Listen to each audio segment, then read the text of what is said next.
All right, let's go, let's go, let's go. We got some people in the building. What's up, David Howard, man? Thank you for the good morning wishes every morning, David Howard. How are you, man? Fanon, what's going on? Yeah, I think he's going to Zufa. Yeah, I think he's going to go to Zufa. Yeah, I do. I don't know if they're going to get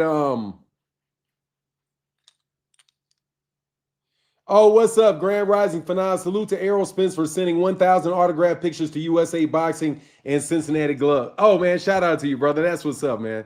What's up, Coach Tris? How you doing? Contrell LeGrew in the building, man. On the money line. I'm good, man. I can't complain, man. Changing the format of this show today. So hopefully it doesn't mess up too many people, man. I only got it on one stream, so we'll see, man. We'll see. I think I can hopefully this will work, man. Bronch and Mac, what's good with you, brother? How you feeling, man? What's going on with you, man? What's going on with you? So yeah, man, I think Shakur, Stevenson, and Gervonta, man, I want to talk about this whole Ali Act thing today. I want to really get into it, man. I really want to talk about it because, we're in a changing time in boxing, bro. You know what I mean? We're like legitimately in a changing environment in the sport of boxing. We're not this system that we have going on right now, bro, is in like it's in major turnover, dog. It's in major turnover. It really, really, truly is. And so Gervonta, I think Gervonta is headed that direction. I think Shakur is obviously headed that direction. Donald Trump, I think, is about to shut down that Muhammad Ali Act, bro. What up, Contrell? You said, what does that mean for the PBC? Well, I'll get into it in a second, man. I don't think any of those promoters are, I think all of those promoters are all going to be basically losing all their fighters over a period of time, man. That's what I believe. I believe they're all going to lose their fighters at a period of time. I don't think that any of these guys are really going to maintain, man. It's going to be very hard unless these stars in the boxing, unless these guys in boxing, the stars in boxing, really decide that they're going to do something that is not looking out for themselves. And ultimately that's not going to work, bro. When you see guys like Jalil Hackett getting second chances on Zuffa, I think you're going to see more people do that, man. I'm just telling you, man, the last time I saw this, it was like, okay, the PBC and Showtime can hold off the zone. Showtime did not hold off the zone. ESPN did not hold off the zone. The zone wound up now taking all of the promotional companies and having it sit over there on the zone. You know?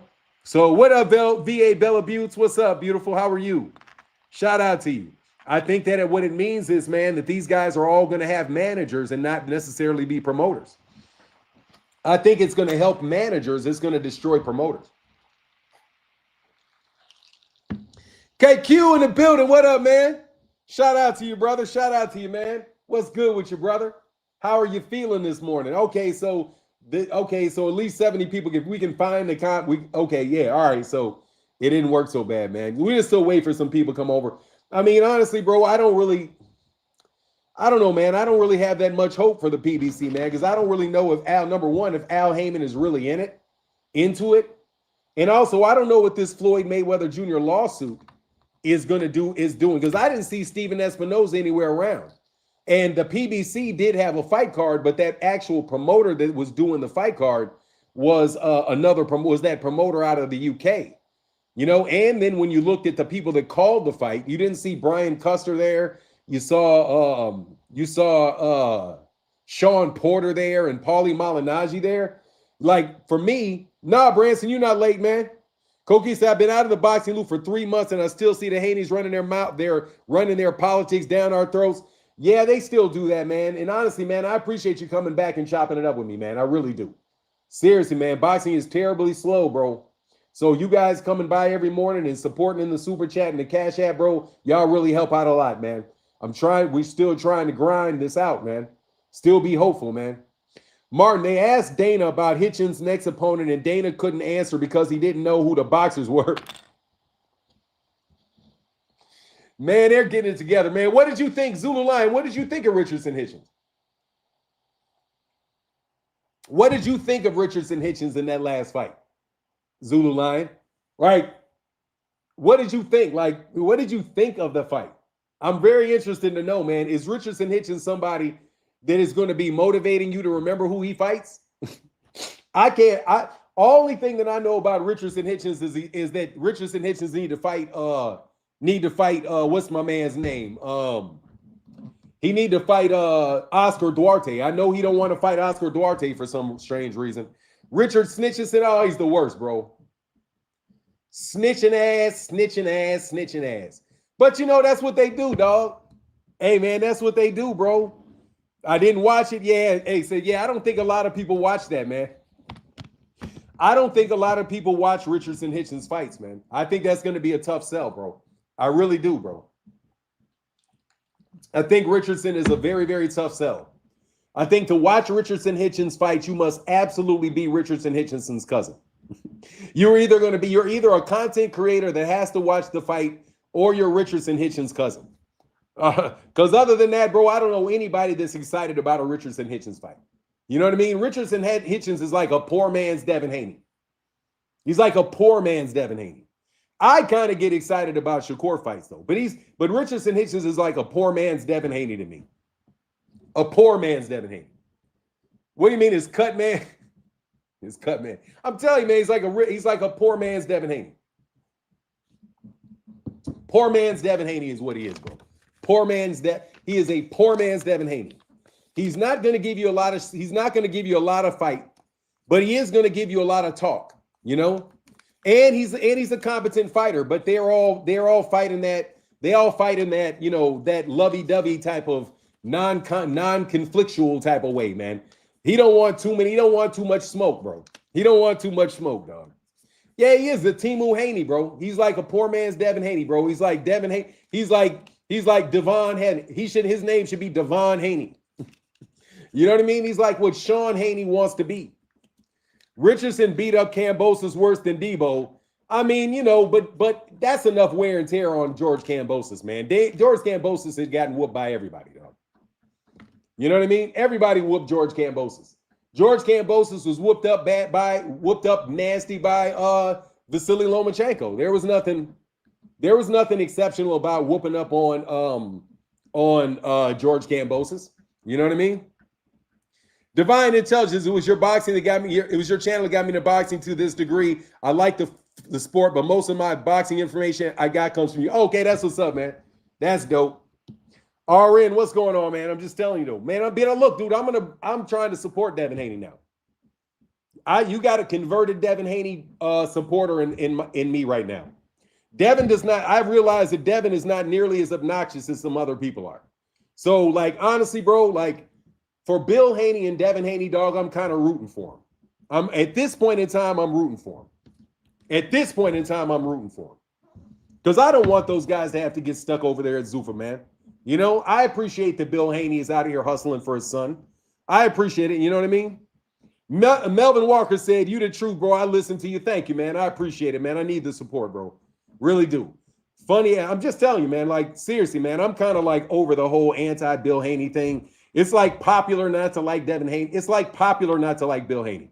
Not that I want to talk to him too much. Don't get me wrong, because I understand what he's doing. He's selling it. You know. But at this point in time, I mean, like, who do we have as American fighters to really get behind? Right? I mean, it's kind of like he's one of the best guys by default. So while we're going through this transition, you know, I kind of wish Devin Haney well, man. I wish him well. I think he'd be able to beat Keyshawn Davis. And to tell you the truth, I think I would root for him in a fight over Keyshawn Davis. As far as like what's better for the sport, I might actually go with Devin Haney, man, because Keyshawn Davis is just so unreliable, man. And one thing that you can say about Devin for sure is that, bro, Devin is somebody that he's reliable, man. You know what I mean? He's going to be out there. He's going to fight. He's going to train. You're not going to have to wait 6 years to see the guy fight.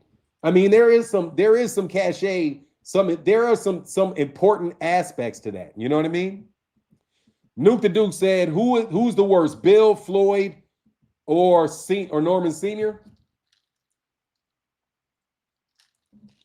Floyd Schofield.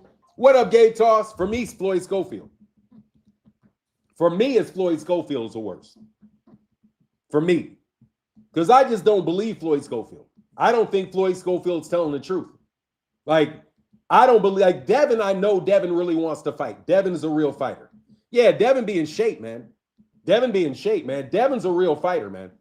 Like, no joke, bro. Like, seriously, dog, I had a big run-in with those guys. Did not appreciate how these guys came at me, man. I really didn't. But at this point in time, man, I got to give Devin Haney. They all lie, but dog, they all lie, but this guy is lying about wanting to fight. I mean, in a boxing match, bro. Anyway, anybody that tries to get out of a fight with both Shakur Stevenson and Gervonta Davis, bro, those are just people you cannot believe. Those are people that you cannot trust. Those are people that you just, like, all of the wild shit that he says, man, it just seems like he's playing a big ass fucking game, bro. You know? It just seems like he's playing a stupid game. Yeah, you know what I mean? That's what he seems like to me, bro. What's Branson talking about? He's an elite fighter, according to Max Kellerman. I mean, no, I don't think, man, he's not a elite fighter, bro. I mean,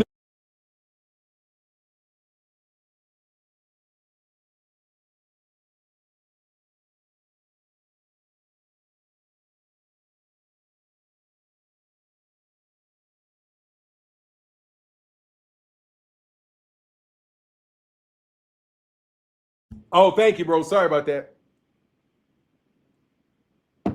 Can't hear you. Yeah, I'm back, man. I'm back. Nah, man. Auntie Schofield, not like, I don't want to call him Auntie Schofield because I don't want to be like, because he has kind of an effeminate, thank you, man, Fuiguez, because he got kind of an effeminate personality. I don't want to be the one to be talking shit about him because he got an effeminate personality, bro. I get tired of that shit, man. I'm not effeminate at all, and these dudes be calling me gay all the damn time, bro. Shit be irritating. Shit gets irritating after a while, man. You know what I mean? Because that's just what men do. If men don't got nothing on you, if men can't fuck with you, if they can't do nothing with you, they all automatically want to call you gay. They want to call you this. They want to call you that, bro. Melvin Walker said, I think boxing's getting watered down, bro. Too much girly shit. Well, what that is too much social media. Nah, he get that shit off. Yeah, I know he gives the shit off. Yeah, I know he does. Dog, the balding head with the braids, you know, the balding head with the braids and the dyed tip braids. Yeah, he's definitely effeminate, man. Yeah, he's an effeminate male. For sure he is. I hate when a man says that about another man is disrespectful. Yeah, especially when you ain't got nothing on it. Like, if you got guys, if you know the case, if you know that's the case, and you joning on somebody or whatever, man, I don't think that's appropriate, but it is what it is, man. I get tired of that shit. It gets old, man. You know what I mean? Because it's always a way to try to discredit you. You know, and a lot of times the people that are saying it are the ones that are really that, you know, but it is what it is, man. You know what I mean? It is what it is. I hate when a man says that about another man. He wears see-through muscle shirts. I mean, you know, what's wrong with that, dog? If you got the muscles for it, man, what's wrong with it, dog? Why don't you got a problem with that, dog?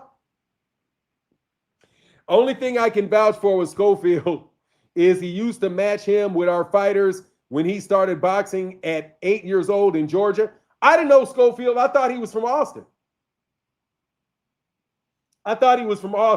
Zulu Lion says Schofield just got a lisp. Yeah, it is what it is, though, bro. We ain't tripping. But look, man. Yeah, so I don't really even take him serious, man. I just don't take Floyd Schofield serious. It's hard to take him serious. It's hard to take Floyd Schofield serious when you miss a fight like that. Very hard to take him serious. Like it's hard for me to take Keyshawn Davis serious. That's why I'm telling you when Devin Haney fights Keyshawn Davis, that's why I want Devin Haney to win. I want Devin Haney to win against Keyshawn Davis because you can take Devin Haney serious. You really can take the kid serious. You know what I mean? You can really take him serious. Now, I know sometimes you can't take him serious when he's calling people out. But I do believe as a fighter himself that he does everything that he possibly can do in order to be the best fighter that he can be. I really believe that about Devin Haney. And I think that, you know, And I think he's had a very, very solid career, man. So, I would hate to see him lose to Keyshawn Davis because Keyshawn Davis is not somebody that you can really rely on, man. Like, what weight class does Keyshawn fight at?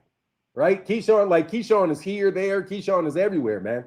I don't see it, man. I don't see it out of Keyshawn. I see it out of Devin. And honestly, man, when somebody really grinds for their craft, then you got to give it to the person that really grinds for their craft. Like, now that the whole Errol Spence and Terrence Crawford thing is gone and over with, man, I can tell you, dog, that, the difference between Errol and Terrence was that Terrence was grinding all the time.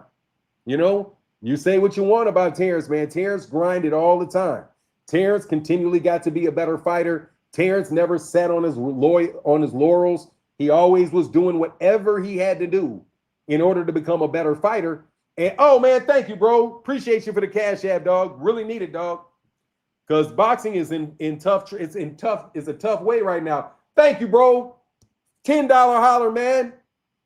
Oh man, actually, thank you. Much love, brother. For the $10 holler from my guy Alton Jones in the building, brother. Thank you so much, man.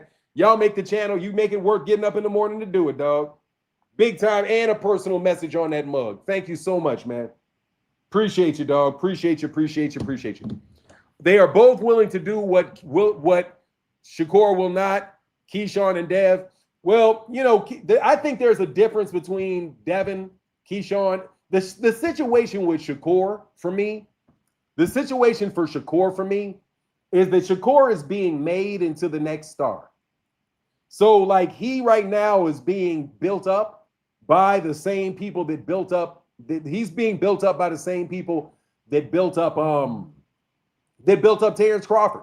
What they're trying to do now is they're trying to do a Terrence Crawford 2.0, and they're trying to navigate him through his career and get him the best matchups so they can eventually wind up with the best fight. That's what they're trying to do with Shakur. Shakur right now is not like, bro, look, man, I like Shakur. All right, I get a sense of people. I got a good sense of people, bro. Shakur Stevenson seems to me to be a guy, the dude is being led around by the people that are advising him about what to do. He tweets a lot. He talks a lot to keep himself, into the conversation, which I think is too much. I think that, that less is more sometimes with all that talking. You know what I mean? Like, Shakur Stevenson, he does a lot of talking on the internet. Then he fucks around and does a lot of talking in interviews. It's like, bro, you're not leaving anything to the imagination, man. You're not letting anybody develop any stories, any appreciation for you, because you talking about this, and you talk about that, and you say this, and you say that, you say this, you say that. You know what I mean? And it's like everybody's like, oh, he's capping, he's changing his mind, he's saying this, he's saying that. Nah, bro, he's just generally speaking talking too much. You know what I mean? He's talking too much.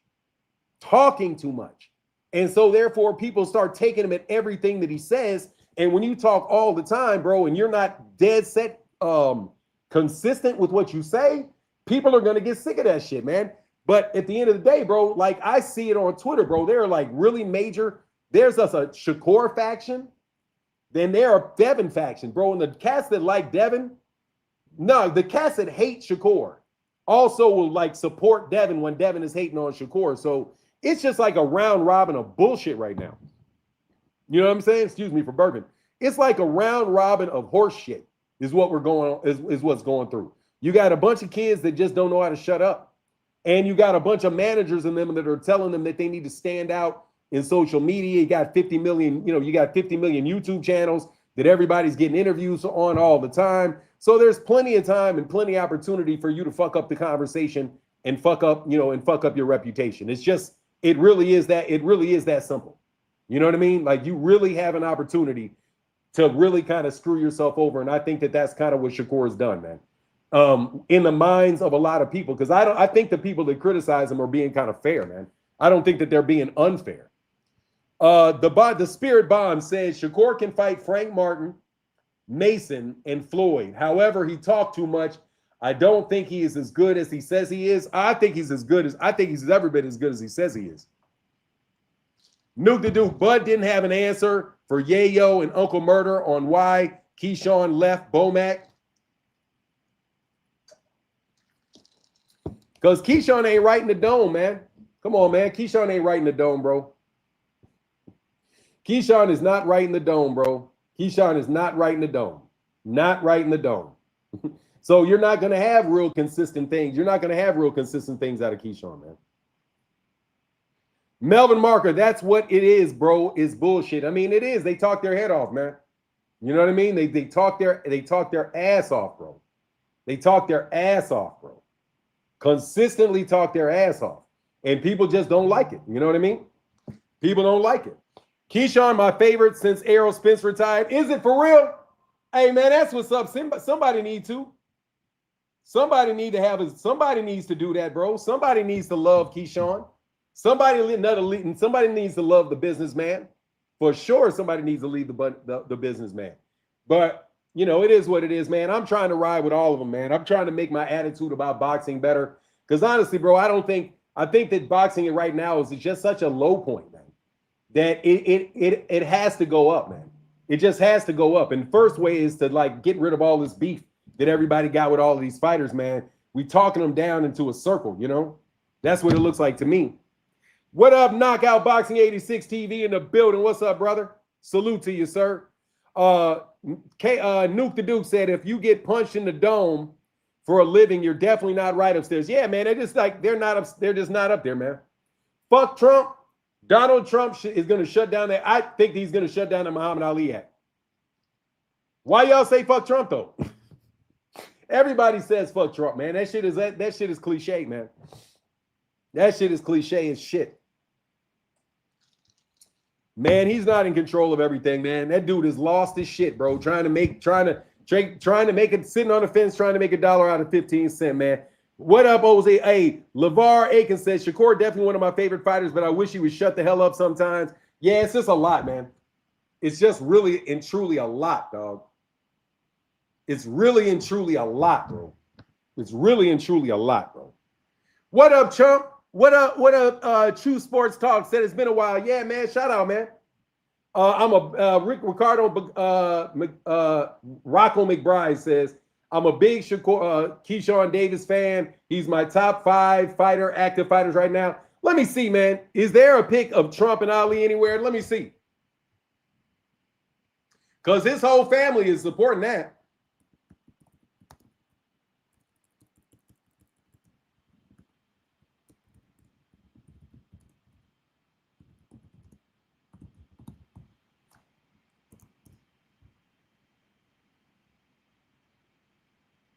Oh, there's a bunch of them. There's a bunch of them. Hell yeah, there's a bunch of pictures with him and Ali, man. A bunch. You ain't missed shit. Any news of Keyshawn purse bid? No, it's 72 hours, man, so we still got time. It's 72 hours until it, and so we still got time, bro. We still got time. Still got time. Trump and Ali were very good friends. They attended each other's weddings. Yep.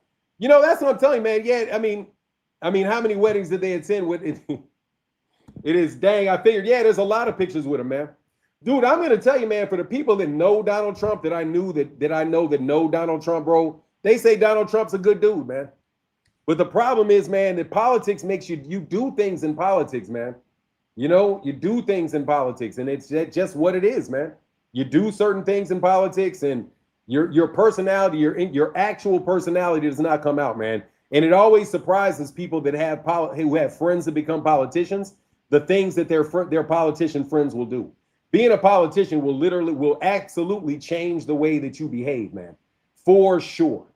It will absolutely change the way that people behave around you, what people do for you, what they won't do for you. You know what I mean? It really does, man. Donald Trump refused to denounce David Duke and KKK moron. They're never going to do it. Why would he denounce them, bro? He needs those guys to vote for him. Look, I'm not saying I'm a big fan of Donald Trump. I'm not telling you that I'm a big fan of Donald Trump. I'm not saying that at all, man. It's because they constantly under attack. I mean, yeah, man, I just know a lot of politicians, bro. They turn into very hard people after that.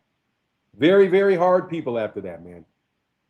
This Eddie guy, Branson said this Eddie guy is losing his mind right now. He may be, bro. Eddie Hearn? I mean, because Eddie Hearn's under a lot of pressure, man. Lamont, Larry Lambert said, Fanon, how much do you think the purse bid will go? Is it possible Bill promised Keyshawn something he can't stand on? Is it? No, I don't. How much do I think it'll go? I have no idea, bro. I have no idea. I think that they're going to settle it before a purse bid because they don't want it to go to purse bid. I think that they'll settle it and they'll try. I think Devin Haney and Bill Haney are doing the most they can to try to negotiate themselves as much money as they can, bro. He said it's false. That's false. There's a video of Donald Trump denouncing David Duke and the KK over 30 times. It's on YouTube. Okay. Well, all right. I don't know, man. I mean, who knows, bro? I don't know. I don't know why you on me talking about Donald Trump anyway, bro. All I said was I wanted to talk about the Muhammad Ali Act, bro. That's it. That's the only real thing going on in boxing right now. I wanted to talk about the Donald Trump shutting down the Muhammad Ali Act. Because as much as everybody said that they believed that that was going to be just a for sure locked up thing that they were going to get that done, it may or may not get done.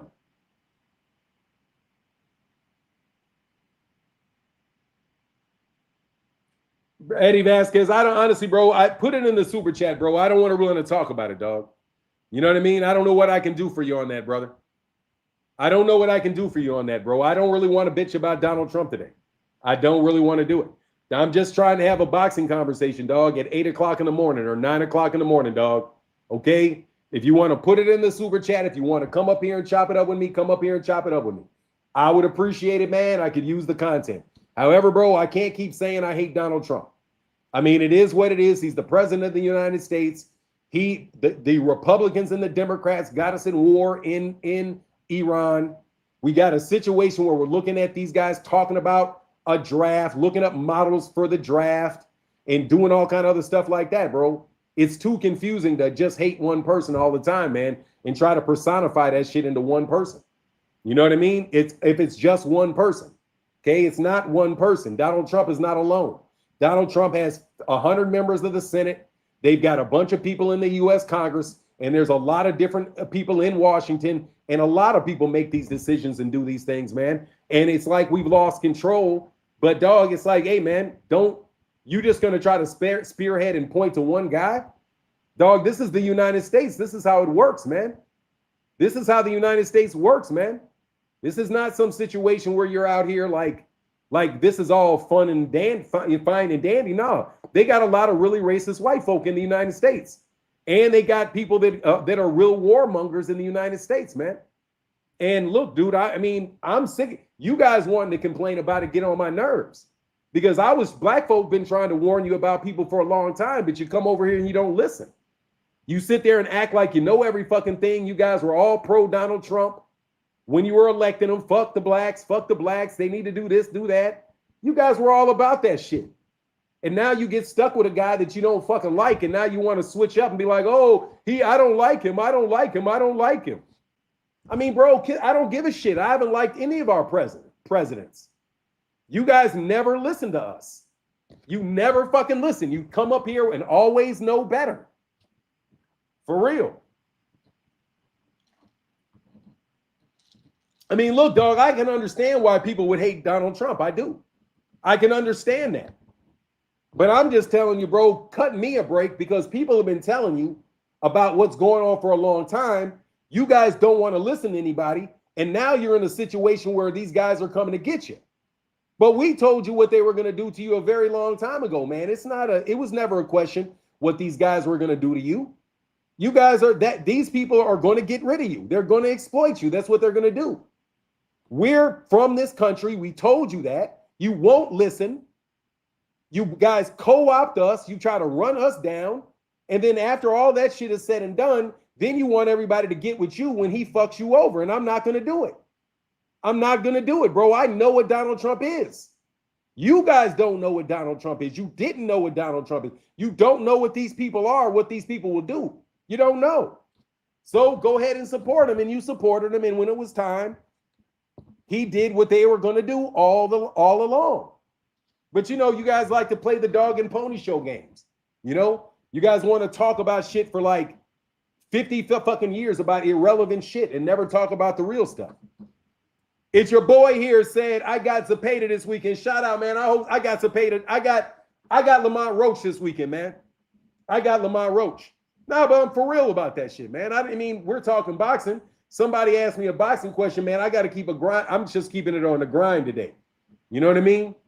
I said for $2 potato chips are no longer $2 for $1. Fucking 79 cents a piece. Inflation at an all-time high. It's seriously high. Seriously high. I got a draw. Yes, sir. You got a draw? I got to. Look, man, I ain't got no damn draw. Let's go, Lamont. Let's go, Lamont. I'm wanting Lamont. I want Lamont to win, bro. Lamont is one of the most underrated fighters in all of boxing, bro. Lamont Roach is terribly underrated, dog. Terribly underrated because of that ass whooping he took from Gervonta. You know what I mean? Terribly underrated after that Gervonta ass whooping, bro. You know what I mean that he took? Because I still think Gervonta beat his ass. Hey, I literally saw the video of Trump bashing David Duke and KKK and denouncing him over 30 times over years and years, including the election. Bro, let me tell you something, man. For all y'all do, he can scrap facts for now. Yeah. Let me tell you something, man. You guys need to start listening to American black people, bro. That's what the fuck you need to do. You need to stop looking down on us and start listening to us. Okay? Because, dog, if you really listen to us, we could free you from the Democrats and we could free you from the Republicans. You guys don't understand that they're two sides of the same thing, bro. You guys are still playing that stupid game called politics, bro. Jamel Herring got him too. Jamel Herring got what too? Say that. I'm just telling y'all, don't listen, bro. What did Jamel Herring get to? Oh, hell yeah, Jamel Herring got his ass beat up by Lamont. I got Roach despite how he hates Tank. I'm definitely going for the black man over the Hispanic. Look, bro, I'm going for Lamont Roach because if Lamont Roach loses to William Zepeda, then we're going to have a lot of people shitting on Gervonta and saying Gervonta is not nearly as good of a fighter as Gervonta Davis is because he wound up having a draw with Pitbull Cruz and he had a loss to William Zepeda. So I don't really like that, man. I want to see Lamont Roach win, bro. Also, all the light-skinned Negroes got to stick together. Like Bill Haney used to say, all the light-skinned bros got to stick together, dog. He said, push on them, bro. I'm trying, man. So one of my guys over there on Twitter told me, man, it's like when you don't feel like trying anymore, you got to keep trying or fuck you can lose. So I'm trying, man. I swear to God, I'm trying, bro. I swear to God, I'm trying, dog. With all my heart, man, I'm trying. I'm trying to push on them. But, you know, I'm just telling you, though, you guys can get mad about that shit all you want, dog. Get mad about that shit all you want. You guys was running around when Joe Biden was president talking shit about black folk. You guys wanted Donald Trump elected. You got Donald Trump elected. Now you don't want Donald Trump. Same way black folk wanted Barack Obama. And then they got Barack Obama. And then they didn't want Barack Obama anymore. It's the same thing. The next president that you get, you're going to want that president. And then guess what? When that president gets in, you're no longer going to want that president. That's just what it is. You're not going to want that president because that's what happens every time. You get disappointed about a president because that's the system. The system is meant to keep you disappointed in a president so you can vote for the other party after 8 years. And then after 8 years of that, you get sick of that and then you do the other party again.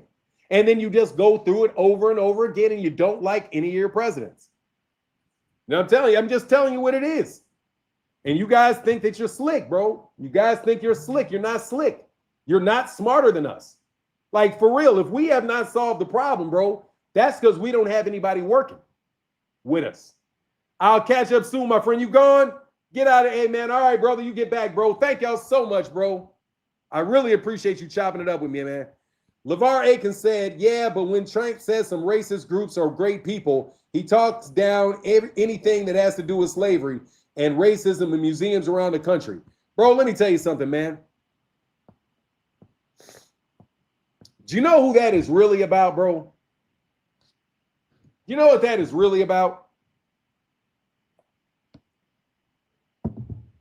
That's about giving people some shit to argue about. They tried to introduce Black history into schools in the 1970s and the 1980s. That's when in the 1980s. You got to remember now. Oh, okay, cool. We didn't have any black history in the 1980s, 70s, or 80s.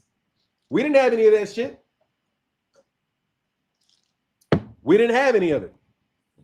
We didn't have it, man. We still had to learn from black people telling us what our history was. But anyway, I appreciate that, man. Thank you for not leaving, man. Appreciate it, man. I'm still up here grinding. I'll catch up. Oh, that was somebody else that said that. So he said Trump. What is this? Rocco McBride said Trump derangement syndrome is real for some. I mean, seriously, man, people get sick and mad when they see his face. But I mean, I can understand that, bro. Like, I can understand it. That's how I felt about George Bush. I felt that way about George Bush, bro. I was like, man, I couldn't stand George Bush, man. But the older I get, dude, the more I understand politics, the less mad I get at anybody, man. The less mad I get at anybody, man. And honestly, bro, you know, I need more friends than I have, man. So I'm kind of tired of being mad about every fucking thing, man. When I was a kid, I was like, what the fuck is Kwanzaa? Dog, I'm a grown ass man and I'm like, what the fuck is Kwanzaa? I'm a grown man and I'm still like, what is Kwanzaa, man? When they put all that stuff on people, man. You know what I mean? But anyway, getting rid of black history, that's about people not being stuck with black guilt. Okay, so they're sick of being made to feel guilty. That's why they don't want black history, because they're like, look, bro, I don't want you to make me feel guilty about what the fuck happened a long time ago every single solitary time I go to school. You know what I mean? So, but I ain't feeling sorry for them. I'm just telling you what the gist of it is. The gist is that they're sick of people telling them that they're bad people. That's what they're tired of. You know what I mean? And at the end of the day, bro, they're probably gonna get rid of it, man. I just think it's just what the case is, man. Channel 86 said, being from New Orleans, I'm only upset about the way George Bush handled Katrina. Other than that, compared to Donald Trump, Bush is a decent president. I think that's going to be the way. That's the way it is for every single solitary president, man. That's the way it is for everything, bro. Like it just continually gets over time, man. The shit just seems to get worse and worse and worse and worse and worse, man. Bro, I just wonder why, man. Damn, man. Damn, man. You know, being from New Orleans, I'm only upset. Yeah. Anyway, it is what it is, bro. Said that Zulu line said that's exactly what it is for now. Yeah, it's like, you know, but anyway, I just think you put too much on the president, man, and people are like, we need to be more interested in themselves, man, building up themselves, being more productive for themselves, and just trying to grind through any type of situation that you have, man. Because without, you know, it's just a tough situation, bro, you know?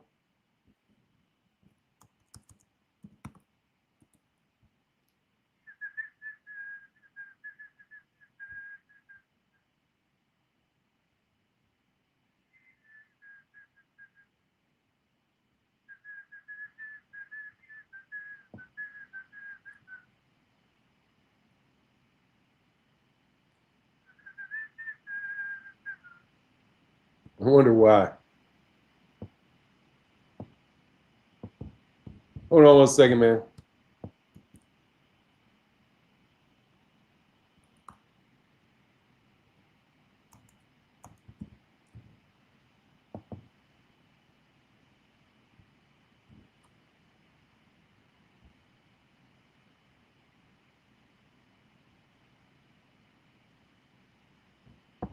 He rejected $3 million for the fight.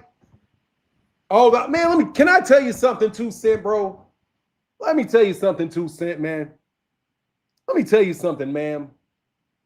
Bro, I told people that there were U.S. senators that were not going to pass the Muhammad Ali Act. I told y'all that, bro. I told people that shit at least a year ago, that there were people in the U.S. government that were not going to let that Muhammad Ali Act pass. I told them that the U.S. senator, somebody put a 1 in the chat, they're going to have to make major. First of all, I told you they were not going to be able to abolish the Muhammad Ali Act. That shit was not going to happen. And I told you that they were going to run into problems with the Muhammad Ali Act in the U.S. Senate, is where they're going to run into the problem. And they ran into the problem in the U.S. Senate. The other problem that they have is they're not going to be able to fund it. Like, how are you going to fund it? Let me put a link in the chat for somebody to come up here and chop it up with me, man, if y'all don't mind. Please support in the Cash App, bro. That is what counts, man, as we fight our way through these very, very struggle times. He said, I remember that, Chad. I told you. I said it was going to run into problems in the U.S. Senate. I told you. I said that shit. I said it. And that dude, like, for real, man. Nico running around fucking fraud and faking, bro. Like, dog, they're trying to run a game with Nico Ali Walsh, man. That shit is kind of pissing me off, man. You know what I mean? They could only add to it. I'm telling you, we already made the calls. Already put it out there, man. Already had made the calls, bro. Already had known it. All Nico Ali Walsh is doing is walking that shit back. Trying to find some way to put an Ali's name on top of that shit so that they can say, oh, we got a Muhammad Ali, we got Ali's family supporting it. But, dog, you please, hey, man, Jeep Red Boy, my main supporter today. Thank you, bro. Bro, thank you, man. And Jeep Red Boy with the $15 holler making me, dog. Thank you, bro. Thank you, bro. Hey, dog, they got all my boxers out of here, man. They making a nigga struggle. You know what I'm saying? I'm fighting. They suppressed the channel for a couple years on my account. They did what? They suppressed this channel for a couple years on my account. What do you mean? Dog, but boxing, them fuck boys have been fucking suppressing me for fucking 5 years. You kidding me? Are you fucking kidding me? These people have been suppressing me for fucking at least 7 years, dog. 7 years the boxing powers that be have been suppressing me. For years they've been doing this shit to me, man. For years, bro. Not to rehash the previous point, I was at the gym, so forgive me. Fanon, while I'm not a Devin Haney fan, I'm not sure that Keyshawn can handle all of the mind games they're going to play. Look, bro, you're not rehashing shit. Thank you for the support, bro. Thank you for putting color in the chat, man, and making the color mean something. Thank you for allowing the chat to mean something, bro. Thank you. I appreciate you, dog. For real, I appreciate that support, man. I fight hard for boxers, man, and these dudes be trying to shut me up, bro. That shit gets on my nerves, bro. I get more love on my other boxing channel, man. On my other channel, dog. Like, I get a lot of love over that other channel. Hey, Mike, oh, yeah, there you go. There you go, 2 Cent. Jump on up, man. Said these words is starting to be crazy work, bro. They are, man. Look, bro, we're going to go back to the draft, bro. You're going to go back to the draft, dog. If you want to know if you're a loyal U.S. citizen, you're going to find out if they put that draft in there. What is up, my lady? How are you this morning, 2 Cent? What up, Martin? What's going on? What's good? Nothing much, nothing much. Just hopping up here today, chit chat with you. Have to grab me some coffee. Yeah, man, this Muhammad Ali act is falling apart. And you know, I'm starting to think. I don't know. I got to think about it before I say it, but it seems like they have to walk back everything they've been saying. And this is what I've been saying on my channel. I've been saying, has nobody noticed that they've lied about everything since they've came to fruition? They came out with oh, I'm gonna make the best fights. Oh, we ain't gonna be no more pay-per-views. All these promises. None of that came true. Oh, we're gonna do Zuffa, we're gonna make the best fight the best, they gonna wear the uniforms, they gonna do all this and do all that. Now you see they switching it, and you can negotiate if you want to wear a uniform or not. And what's really funny to me, Fanon, is that instead of people acknowledging that they're lying and walking back everything they're saying, they're coming at the people that was like, oh, they're going to be making them wear the uniforms. They're going to do this. They're going to do that. And they're coming back to those people being like, ha, ha, y'all was wrong. We told y'all they weren't. And it's like, that's not what's happening, y'all. They are lying and changing everything they said. I don't never understand why people don't focus on the source of the information and not the people relaying the information. So the people that were saying, oh, they're going to be wearing the uniforms, they're not the problem. The problem is Dana and them, TKO, saying that they're going to do ... and now they're changing everything. Hell yeah, they're going to change it up. Because they see they're going to have to operate just like regular fucking boxing. So people's like, oh, they're going to change, they're going to fix, they're going to change, and they're going to fix. And the problems that boxing have that people don't like It's really no changing or fixing it. It's just like a war on drugs, or you know what I'm saying? Like, it's just, you're gonna have people that don't want to fight each other. Dana can't make people fight each other. He cannot do that. You're gonna have issues with the rankings because it doesn't matter who's in charge of the rankings. It's gonna be some issues. It's gonna be some favoritism. It's gonna be a level of corruption. All of these things that you've been promised to be changed are the things you are essentially gonna remain the same. So I don't know when people gonna realize what's happened or what's been done, or they just gonna keep kicking the can down the road and focusing on the people that have been acknowledging and pointing out what's happening, and not focusing on the source. And as far as Nico Ali Wash is concerned, I'm not sure what's going on with him, but TKO them, Nick Khan, they're using these people as pawns. For Jai Opataya, in my opinion, to file that lawsuit on his own, if you ask me, if TKO them is supporting him, they still have the obligation to be able to walk away at any point. And then Jai Opataya will be stuck with that lawsuit. And then now Dana White is saying he's finna sue Jai Opataya for defamation. And I'm like, like all this stuff and litigation and stuff is gonna be on Jai Opataya. So I don't know. What's your 2 cents about that? Because I could keep going. Well, look, my two cent on it changing is absolutely it's going to change because there are people that do not want that thing to pass. And I've been saying it. Like, bro, y'all think that these guys have a clear path through all the politicians, and just because Dana White knows Donald Trump, that means that they're going to be able to get through anything through the U.S. Senate. That's not. There's only 100 U.S. citizens, 100 U.S. senators, and boxing is not that important. And if you got people that don't want that shit changed, they will fuck it over in the U.S. Senate, right? So what Turkey and those guys did, they got some low-level congressman out of Florida, Republican Florida, to back it and push it through committee, and then they get it through the House, and then now they got to go to the Senate, and the Senate is going to be like, okay, yeah, where's my money? And I'm telling you, bro, people are still ignoring the fact that there's an Iran war going on, and that Saudi Arabia is getting bombed and bombing Iraq. I think Saudi Arabia bombed Iraq like just a couple days ago. So there's the problem with actually paying for the UBO. You got to pay for the UBO. That's a very, like, if you look at the Muhammad Ali Act and you look at the Unified Boxing Organization and all of the things that they were saying that Unified Boxing Organization has to provide for the fighters, that is a very expensive proposition. Very expensive. That's why the fighters are going to get paid less money, is because they have to pay so much money out in healthcare. They got to have their own workout. They got to have their own facility. They got to have their own everything. So if their funding is in question, then number one, it doesn't do any good at all to even have a unified boxing organization, right? But then if you look, there's already been a big defeat of the bill because the Unified Boxing Organization is still existing side by side with the Association of Boxing Commissions, which oversees all of the other all of the actual sanctioning bodies in the United States. So, I mean, to me, it looks like, I think Dana White and these guys and Zuffa, if they're gonna wind up having to set their minds on literally really doing promotional boxing with the sanctioning bodies. Because the sanctioning bodies are not going anywhere. They're just by the simple fact that they did not overturn the act, right? If they overturn the act, that means then the promoters don't have any leeway, don't have any strength.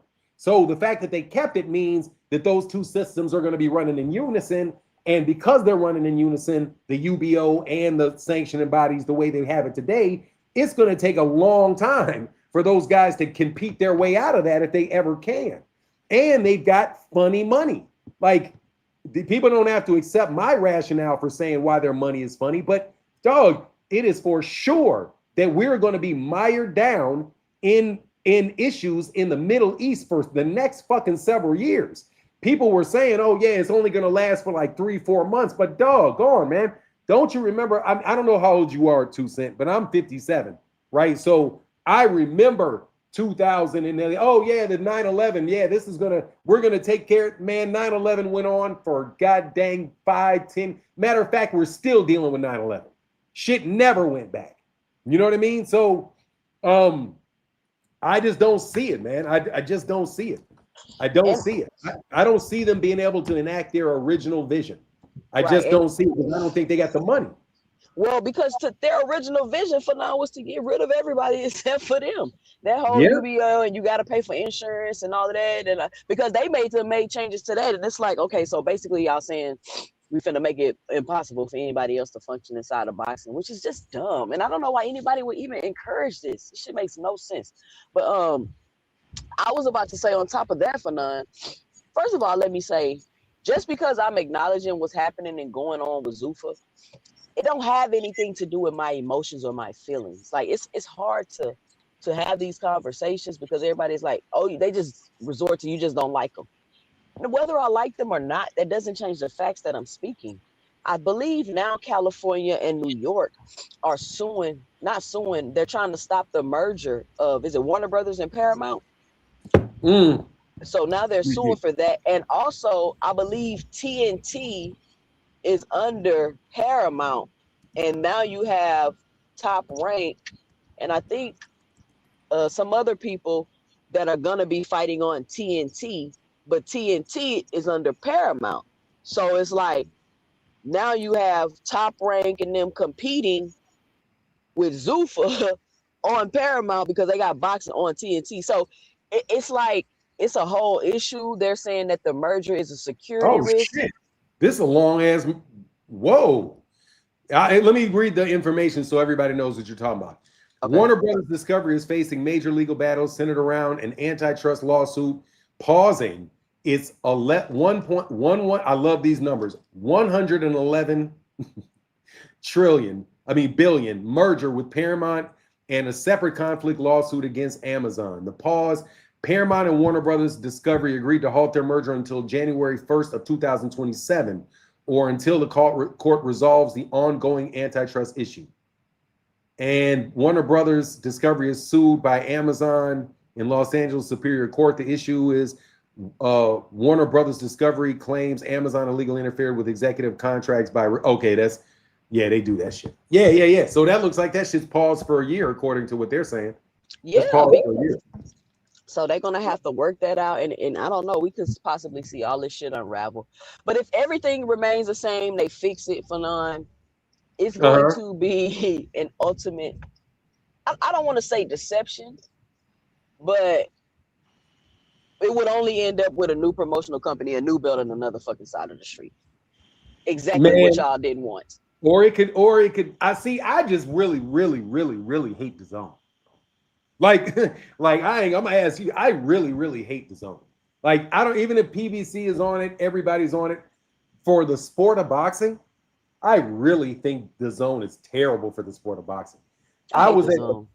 I was at physical therapy. Like I went there's my physical therapist was like we were talking about boxing, and maybe like 2 weeks ago it was like a tech. He isn't with me all the time, but then he walked by me yesterday or the day before yesterday, and he was like, "Man, did you? I finally found out where boxing is. Have you heard of this DAZN? DAZN?" He was like, I was like, yeah, it's called the Zone. He's like, yeah. I was wondering what the fuck happened to boxing. I can't find boxing anywhere. Like, this is a Mm-hmm. dude that used to be a boxing fan. He was an amateur he was an amateur Golden Glove boxer, right? Played football in college, but is somebody that likes UFC and likes boxing. But he was like, what the fuck is this? Where is it? You can't find boxing anymore. So I think that shit is absolutely fucking terrible for boxing. So the Revival Act, the thing that will revive boxing in America, because again, the Muhammad Ali Act is an American thing, right? Is they need to do some shit where they can get it in front of some fucking eyes, man. Like, these fighters got to fight in front of some actual people, man. Like, Devin is not fighting in front of actual people. Do you think they are? Like, for real, how many people do you think are really watching the Zone? I know Besides, it's not a lot of it's not a lot at all, especially it's not a lot in America. Let me say that it's not a lot of people watching the Zone in America. One, because it's behind a paywall, and two, it's just trash watching them fights on. Listen, don't get me started. Also, I don't fool with the Zone because I had an issue with them double charging me for 3 months and trying to get refunds and going back and forth. When I was, it was a crazy situation, and so I have a theory of all of the, I have a theory. People think that all of these promotional companies being on the zone is such a good thing. And I could see how it can be a good thing, but I could see how it can't be a good thing because because the zone hasn't been turning no profits. So you literally took Oh all of the promotional, you took all of the promotional companies and threw them on a sinking ship. So what happens if the Saudis just come by and be like, all right, we finna buy up all of the zone because it's in the red? You get what I'm saying? But anyway, that's a whole nother conversation. no. So I'm just I don't know. I'm gonna see how it play out. It's getting real interesting. And Dana and them is going back on a lot of shit they said because they came in the game real arrogant. They came in here real, very arrogant. And so I think it's crazy for them to be trying to sue sanctioning bodies and saying that the sanctioning bodies are colluding against them. That is projection to the umpteenth degree. And who's colluding against who? They said the sanctioning bodies are colluding against Zuffa. Oh yeah, they probably will be. That's what Job Obadiah put in his lawsuit. Oh dog, good luck proving that shit. What I got? What is Jai Overtime? Let me read it though. Hey man, I hope you got time today. I really like talking to you. Hey, I got time. Thank you so much. Let me pull it up, man. So Because I Jai really Overtime. don't. I talk about this stuff on my channel, but it's not really the other people that's just really they're not really abreast on this type of boxing talk. They want to have emotional arguments and shit. All right, so the core claims are, just so people know, former cruiserweight champion Joy Obatai filed a federal lawsuit in July of 2026, this month. Wow, you're really on it. Against the IBF, claiming he unlawfully stripped of his title and targeted a wider conspiracy for signing with Zuffa Boxing. Asserts the IBF violated the Muhammad Ali Reform Act and conspired with other major sanctioning bodies and promoter Eddie Hearn to inflict financial and reputational harm. The trigger event, Alpatai was stripped of his IBF belt in March of 2026 following his victory over Brandon Glanton at a Zuffa boxing event, and the IBF labeled an unsanctioned fight.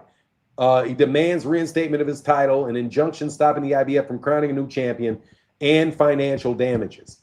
I can tell you this, bro. From my personal opinion, bro, you had plenty of notice. He had he had plenty of notice because they said that they were going to do that shit. They said it's in their rules. They said if you fight for an unsanctioned title, we're taking our belt back. That's what I'm get. saying. It's in black and white. I don't understand what the see. I think they think because they paid the sanctioning fee, it's like they did everything, and then at the last minute, they just was like fuck it, and it was like here championship. Like they thought that since they was gonna bully him. I guess they thought since they had paid the sanctioning fee, said it was okay, that they could just flip it and be like, oh, it's just like you can't do that. I don't know what Dana wanted to think, but what I've heard is Dana doesn't have any control or power, and he's just a face, and it's people behind the scenes that are doing this. So I hear him in the press conferences, and he's like, oh, the production sucks, and he's doing all this criticism, and I'm starting to think maybe they might start bumping heads. You never know, because Dana White don't want to be paying all these fighters all this money and all that. He don't want to do that. He don't even want to pay his UFC fighters their knockout bonus. Man, the UFC looks like it's dying. It is. UFC is terrible, bro. Like they talk so much shit about that sport, bro. That shit is in worse shape than boxing is for all the shit they talking. You know what I want to, you know what I find interesting though? You know what I think is really hurting boxing? Is all this influencer shit, bro. I think all of that shit is hurting boxing, dog. Like, I think that people thought it was putting eyes on the sport, but it's trivializing the sport. It's trivializing it, man. When you got a bunch of people talking about Krishan Rock fighting, and you got Clarissa Shields jumping up there with Krishan Rock, talking about, yeah, we can get, man. Bro, that's not, like, before, it used to be the only people talking about fighting were legitimate fighters. Yeah. Were you that? And that's the only people that you had to compete against is legitimate fighters. Now, you have to compete against Krishan Rock. You got to compete against Jake Paul. Well, no. I don't think they're competing against, because you got to think, right? Those people already have followings and markets. and and their followings and markets, they made boxing fans. They not, you get what I'm saying? That's why I think Clarissa Shields venturing into that market, I think it's smart if you ask me. Because everybody keeps talking about how she ain't classy and she ratchet. Fine. I'm gonna go into this market over here where these people are gonna accept me and like me.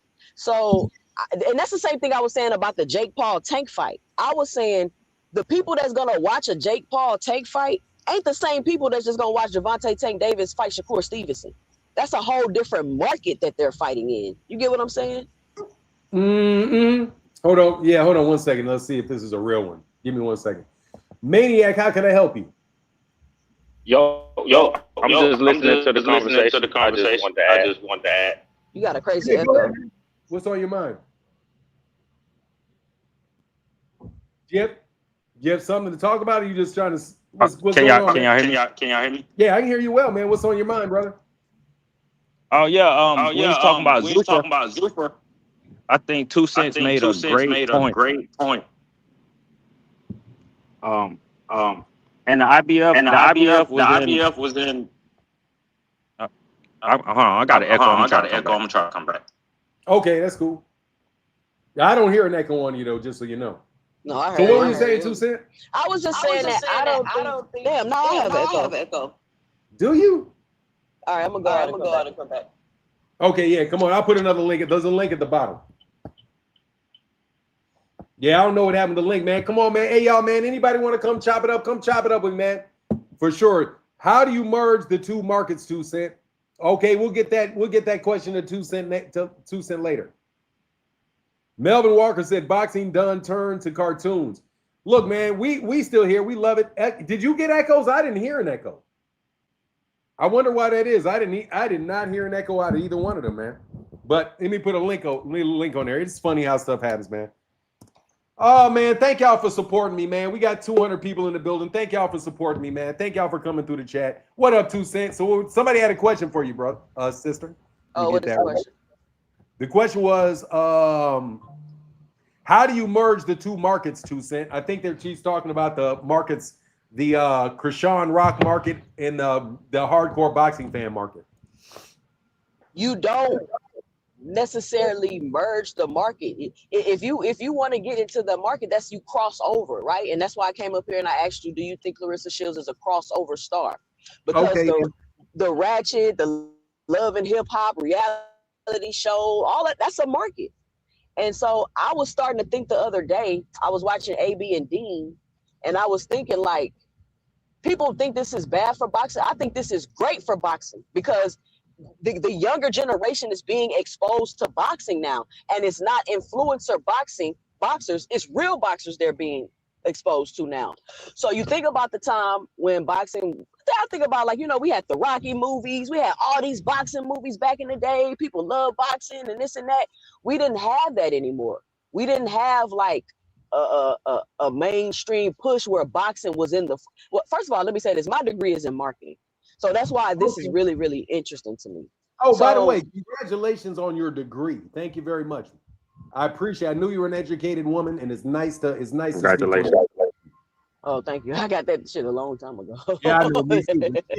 People don't count that shit, man. People act like there's a lot of YouTube researchers, man, that don't understand the difference between a formal education, which honestly doesn't teach you everything, but it gives you like the bedrock. You know what I mean? Like a foundation to think. Yeah, they super underestimate the foundation that you have.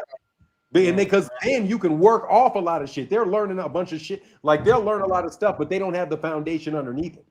You know what I mean? So people talk about contracts, and like the only guy that I will listen to that ever does it is KO Boxing. I'll listen to him because he's basically detailing the things and he's reading through it as he's going. But a lot of people don't have the foundation to talk about a lot of shit. You know what I mean? So like, that's like one of the beefs that I have with people. Somebody will say, like, you're not a lawyer, but then you will never hear a lawyer tell me that, because every lawyer, you know what I mean? No, all the lawyers that have been on the live stream have never fucking said a second about me not being that, because even though I haven't practiced in a long time, you have the bedrock, you have all of that base information. So I appreciate the knowing you're a marketing person, because you can help me explain how these dudes are doing all this bullshit with these with all of this like the algorithm on YouTube and how these cats are playing these games, man, because this is a lot of marketing, bro, and it's getting more and more advanced all the time. Yeah, and that's the thing, like shit. I didn't What do you say, learn Two about Cent? no social media marketing, but what I was gonna say, and that's what I was saying. And so a lot of people saying I don't know. I just don't have the same perspective. It's like this influencer shit is great for boxing. Like it really is because it's bringing more younger kids into the sports. And that is what we need. We need more people doing the sport. I go to these amateurs events with my sons and they tell me like, man, back in the day, they used to have 7 rings at one time. It used to be so many kids here. It's not that many kids doing amateur boxing anymore. So when you got the ABs, the Shields, and you got all of these people now, real boxers that are streaming, if you ask me, I think that's going to bring more people into boxing. And I know people don't like it because it's something different, but somebody asks, how do you merge the two audiences? I think that's how you do it. Because boxing is an older people's sport. The reason why Gervonta Davis was so big was because he was able to tap into the younger market. He was able to tap into the younger people. And that is what Shields is doing, right? Why everybody wants to sit here and be criticizing and crying. That's exactly what she's doing. That's why she's so popular. And so you got AB, and what's crazy is these younger kids don't even know AB as a boxer. They know him as a streamer. So for him to do a lock-in and a stream where he working out, and even though he bullshitting, he's still giving a glimpse of the behind the scenes of what a world champion actually Yeah. has to do. And That's he's that's giving, fact. even though he's not doing it, he's still giving the advice. Because I told my son, I was like, you need to watch this. I wasn't telling him to watch it when they was drinking and doing all that stupid shit. But I'm like, you need to watch this. They in the gym. He giving advice. He giving tips. Like this shit is gold. What Adrian Broner is doing. Like I don't know if Can I people really add? realize that. Yeah, go ahead, man. I, Maniac. Go ahead, Maniac. I thank you for having me back. Hey, 2 cents, you cooking. And as a fighter, I'm 4-0 right now as a pro. I've been saying this for years. This influencer thing, I think that's amazing for boxing. And not to talk. I mean, I don't think Zuffa is the best thing ever, or they taking over. But I think that as well is an addition to boxing. You know, this influencer thing is opening up so many open doors for these boxers to make money and to still do what they love. Everybody's not going to be a world champion, or everybody doesn't have the goal to be a world champion. I started boxing when I was 22 in the army. So my Yeah. goal, I didn't grow up boxing. My goal was to never be a world champion. But when I seen this influencer thing pop off, I said, "Oh, bet that's me, right? That's my lane. That's for me right there." And so if I've seen it for years down the line, I know for a fact the guys with the money and these other professionals that's going through other things in life, like AB, like 2 Cents spoke on, that's able to tap into this market. But shit, to be honest, AB was just ahead of his time. He was already doing this 10 years ago when he had the about billions when he was streaming on YouTube. Yeah, he If was y'all getting follow millions of AB, views. He was already you know getting what I'm millions of saying? views Yeah. back then. Yeah. I agree with her, for none, like, as a fighter myself, and I fight on August 29th. And my goal is to promote myself even more, to call out, all these influencers and all these guys that want to come into the sport and make money. And if they don't want to take it serious, that's on them. If they get in there with a guy like me and get knocked out. So. That works. Hey, man, if y'all like it, cool. My perspective on it was like, man, I just think I don't know, man. I like I said, I appreciate the angle on the younger people because I'm obviously not one of the younger people, man. And you know what I mean. So to me, it seems like a lot of yapping. You know what I mean? Like, and honestly, it seems like a distraction from like real fighting. But again, like 2 Cents said, like the way that people are doing stuff in the social media age, it's mind boggling to me, man. How It's about how, mind boggling to me. how about this, Martin? So the influencer boxing is better for boxing than Zuffa. Oh, I can believe that. Yeah, I can. I ain't mad at that either. I ain't mad at that. But I think they one in the same for real. I think they one in the same, to be Nah. honest. Um, Zuffa, I see, and this the thing. This the thing I really love and appreciate about boxing, and this is what I was going back and forth with people about with the Tank and Jake Paul fight. Like, I had no idea why people overreacted like that to that fight, and I was just saying, like, listen, guys, Boxing is a place where you can come. It's not regulated. Like, I don't know why y'all want to make boxing into a corporate structure. Boxing is a place I can come, find a niche, find a lane, and be profitable. And I don't even have to touch. I don't have to. I don't have to mess with the original boxing base. Jake Paul is not fucking competing with the other real boxer. You know what I'm saying? Like, it's a difference. It's different. Jake Paul not boxing no more. That ain't do shit to boxing. It didn't Oh, change boxing. It Jake Paul ain't ain't boxing no more because he got his shit wop out. exactly. And that's another point. You can't play boxing. So Jake Paul should be another example to these influencers that think they finna come up here and play with these real boxers. He said he was a good example for that. But Jake Paul ain't boxing no more. They ain't do nothing to the sport. Don't nobody miss Jake Paul. Don't What nobody care. and and to what she's saying too is I don't know why people was mad about that. I think it was more so of them mad it was Tank more so than anybody because once Tank dropped out because of his personal issues and it was AJ, when nobody mad no more. All of a sudden it was yeah, just knock out Jake Paul, just knock him out. They just wanted to see Jake Paul get knocked out. So it was like it was just misplaced anger in my opinion. Yeah, just bots. Mark, what was this about the Shakur Tank big payday? Oh, and then what do you think about Dana White talking about he talked to Tank? I'm like, I do like. First of all, why does everybody talking to Tank, and why does everybody know Tank plans? I'm gonna tell you. All right, so I'm gonna do. I got a video coming up on this later today, but I'm gonna still break it down for you. All right, so Shakur Stevenson, you know full well that dude is as corporate as he can get right about now.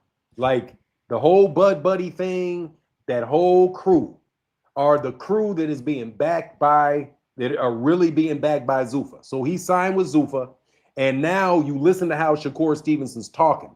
You remember how a few months ago they were like nobody would say Gervonta's name. They're like, man, I don't want to hear that dude's name. Shakur said it multiple times. Don't say that dude's name. Da da da da da. That was the angle that everybody was taking a few months ago. Was like, don't say Tank's name. Don't say Tank's name. Blow Tank off. Wednesday. That's what they were doing. That's what all of the Yeah. YouTube channels were doing. I mean, that's what all of the that was the line that was on all those Twitter pages. Ray Jackson was saying it. I don't know if Najee was saying it, but all of the people that I consider to be the narrative guys, and that's no disrespect to y'all. I mean, I don't mean any disrespect, but we're different. Okay, like I understand now that we're not the same. I'm not the same as Coach Malachi. I'm not the same as you guys. You guys are media guys that work with those Boxing Writers Association, and you get your walking orders and you get your talking points from those guys and you stick to it. So Shakur was sticking with those talking points, but that talking point got broken up when Dana White was like, look, yeah, I really like Gervonta. And I really like Gervonta, and I don't want to talk about what he's going to do or whatever, but we're talking to him, and he's not coming back anytime soon. But da da da da da. And right after that, Shakur is in an interview, and Shakur says something about was asked. This is what I'm telling you. Then he answered this question because he's being told to answer this question this way. He was asked, what fighters do you pattern yourself after? What fighters do you look up to? And the only non-fighter, Hall of Fame fighter that he talked about, because he talked about Bud, who's going to be in the Hall of Fame. He talked about what's up, my guy's name? Andre Ward. He talked about Andre Ward. He talked about, but then he said Gervonta. He said, yeah, Gervonta. I like him. He's a really great fighter. Like, no, bro. Combination between Dana White saying that they are talking to Gervonta and Shakur being over there at Zuffa, that's what those guys are trying to get, man. They're going to try to make a big offer for Gervonta, and there's a reason Gervonta Davis is not included in that DAZN deal. And if you look at everything that's going on, bro, besides that particular legal case that Gervonta got on, bro, he is set up because he's got both sides of that equation that need him. Because if Devin Haney and those guys stay at DAZN, I don't think that Eddie Hearn and those guys were ever really seriously pushing that dude. But I believe that that's the guy that they want to get over there to Zuffa more than anybody else, because it's either he's going to be on Amazon Prime, or he's going to be on Zuffa. If he can get Zuffa and fight on Zuffa on a Netflix card, like what they were trying to do with Jake Paul, That's what I think that those guys are aiming to do with Gervonta Davis, and why the whole narrative of Gervonta Davis around Shakur Stevenson has changed. That's what I think. Similar to the way you saw Anthony, those guys at the Errol Spence Jr. fight, and you saw the same people that used to hate on Errol actually calling this fight right on the zone. I think that that's what you're going to see with Gervonta, because at the end of the day, bro, Gervonta is the only one that really is that crossover star. And he's not like the rest of these guys, and that he's not overexposed and people aren't sick of him. So that's the biggest signing, quite honestly. That's the biggest signing you have in all of boxing right now, because nobody else is really hanging out there except for Gervonta. That's what I mean by that. You see Gervonta doing a fight with Dana and them? I don't see it. Oh, I see it. I can see him doing one with Dana and them. On a one fight basis, yeah, I can see it. Absolutely, if they put enough money up. Because why else would they not include him why else would they not include him? I don't see Gervonta signing with you. I don't see him. It wouldn't be Zoo. It wouldn't be. I don't think it'll be on the Zuffa platform anyway. That's what I'm saying. It'll be on the Ring or a Riyadh or a Netflix. Because remember, go back to the conversation we just had, 2 Cent, about the Muhammad Ali Act and the UBOs. That UBO shit is in trouble, bro. Like, they don't really have. They're not set on that unified boxing organization, making that a realistic thing. If those guys are going to actually be promoting, and they got to get the big name dudes. And Gervonta Davis is the guy that's hanging out there. And yeah, I could see those guys cutting a check to Gervonta Davis and Gervonta doing a one-off like he did with Netflix. It may not be on Paramount. It's not going to be on Paramount Plus on a Friday or a Sunday. Like, that shit ain't going to pop. But on an actual Sunday, on an actual Saturday, in a big fight with Netflix, I can see that take place. I can see a real fight in that. But it'd be called a ring card. But ring card, if you listen to how they're talking about it, man, Max Kellerman is a Zuffa guy, even though that's ring. I could be wrong, man. What do y'all think? No, Max Kellerman. I don't know what the fuck Max Kellerman is. He is an idiot. He just bought. I think he's bought by Turkey them regardless. It don't matter the platform. He's going to promote them. And I think that goes back to like the Jay Opatai situation. I always had a theory that it's the difference between a Zuffa fighter and a Zuffa champion. Like, the fact that they don't recognize the sanctioning bodies. Yeah, the IBF was correct from stripping them. You know, it's in their bylaws to uphold and promote the belt as a champion. If you go into a platform that doesn't recognize that contradicts that as a champion. So they stripped you. Now, when you got the other superstars like Shakur, and you got the I guess you can consider Conor Ben another huge signing from them. These guys are going to fight for belts, right? They're able to keep their titles. Why? Because they don't have a Zuffa title. So I guess that I don't know. I don't know. What do y'all think? Go ahead, 2 Cent. I think that Dana thought he was gonna be able to legitimize his. I don't know. They had no intentions on ever fighting for the belts because they don't even have the proper licensing. So Right. even to hold sanctioned events. So even now that they're saying out loud in front of everybody that they want to do this, but behind the scenes they're not cooperating. They're not cooperating.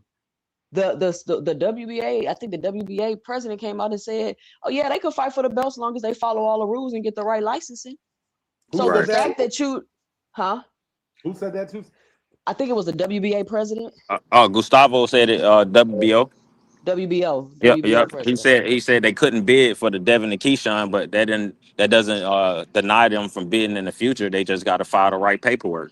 Are you talking about Zuffa? No, Zuffa can't bid on Yeah, that. that's what he said. Zuffa. He said um it would be I think not immature, but yeah, it would be immature of him to say that Zuffa can't bid on it. He's just saying they haven't filed the right paperwork to bid on it, so therefore they won't be able to. But in the future, if they did, they would be able to. Yeah, I don't see Zuffa doing that though, doing purse bids like that, because if they purse bidding on something that where they don't own the fighters, that doesn't seem like something that they would do. It seems like they're only going to bid on something if they actually own the fighters, But how much y'all think y'all want to take a bet? How much money y'all think that purse bid's coming in at if there is a purse bid for Devin and Keyshawn? I don't even know, Martin. I ain't gonna lie to you. I haven't put no thought into this because It don't take all this to make a fight. These are the people y'all swore fight anybody, this and that, and all of this hype y'all been saying this whole time about these fighters. And now that it's coming time to make big fights and do something, what is the problem? What is the issue? Devin don't duck no smoke. He fight anybody. It shouldn't be hard for him to make a fight. Shakur Stevenson, the second best fighter in the universe behind Terrence Crawford. It shouldn't be hard for them to make no fight. Keyshawn Davis is the mandatory. You either gonna fight him or you're not. It's just that simple. Since when is a purse bid such a this whole thing they trying to make it into? It's not. Y'all either gonna fight or you're not. Simple as that. The zone. He had $100 million Zuffa deal 3 weeks ago. He had 100 million from Zuffa. Last week they saying he getting 150 mil from the zone. Like that's what's be irritating people about boxing, Fanon. That like that type of shit right there. All of the misinformation and emotional arguments people want to have about an undercard fighter. This nigga's an undercard fighter. Why are we doing all this? I don't understand. Devin? Yeah. We're doing all this for an undercard fighter. He's not even a main event fighter, Fanon.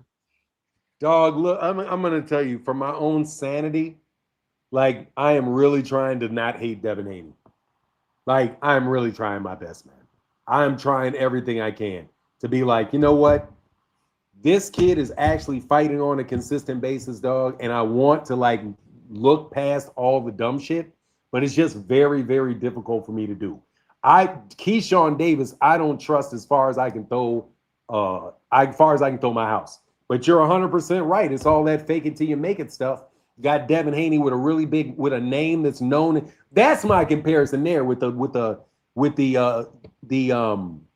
call it, the celebrity boxing. Devin Haney has a big name but no fans through that same type of media marketing thing. Like I've never gotten a sense that Devin Haney really has a fan base. Like I just never have gotten that. It doesn't play out for me in any real way that he has that fan base. But he still did all that talking and did all that stuff so that everybody in boxing knows him. He's in every boxing conversation that there is amongst boxing, boxing connoisseurs. But at the same time, bro, he does not actually have any fans. So none of that social media shit actually transitioned into him having fans. I mean, like I think he got fans. He just don't got a lot of fans like the other No, guys he got people that want that's to argue culturally with him popular. about him on the internet. Well, He don't got no fans, bro. Not like that. man, these guys, I think these fans are damn near similar to Errol Spence old fans. Oh hell Nah, no. hell no. Hell Hey no. man, these guys they defend the hell out of Devin. So I mean, but to answer your question, I never thought the fight was gonna happen. I don't think Devin wants to fight. Keyshawn? If he fights Keyshawn and he loses, Shakur fights never comes through. He definitely ain't getting no tank fight, and he Why? already turned Why down can't he fight 70-30 Shakur if he loses? That see, let me because tell you something. he That is loses the false. value in they No, eyes. no. That's not how this shit work, y'all. I don't know why people say that. I don't know why Hey, people say that. Nobody look is at how they expected. move. The expectation is not for anybody to win every single fight, right? To say that, that's say the expectation is to win every single fight. If people want to see Shakur and Devin fight, they're gonna want to see Shakur and Devin fight no matter which one of them lose. Yeah, but it's not People about still what want to see people. Ryan Garcia and Devin fight. People still want to see Ryan Garcia and Devin fight, and Ryan then lost twice. But Nobody's saying no, but they see, don't want to see that fight because he's Ryan doesn't hold. He's not held to the same standard as Devin. All right, and certain fighters are held to different standards. Look at how Ryan and Devin ended. That was a no contest. You find another no contest on the internet where you can go and watch that full fight.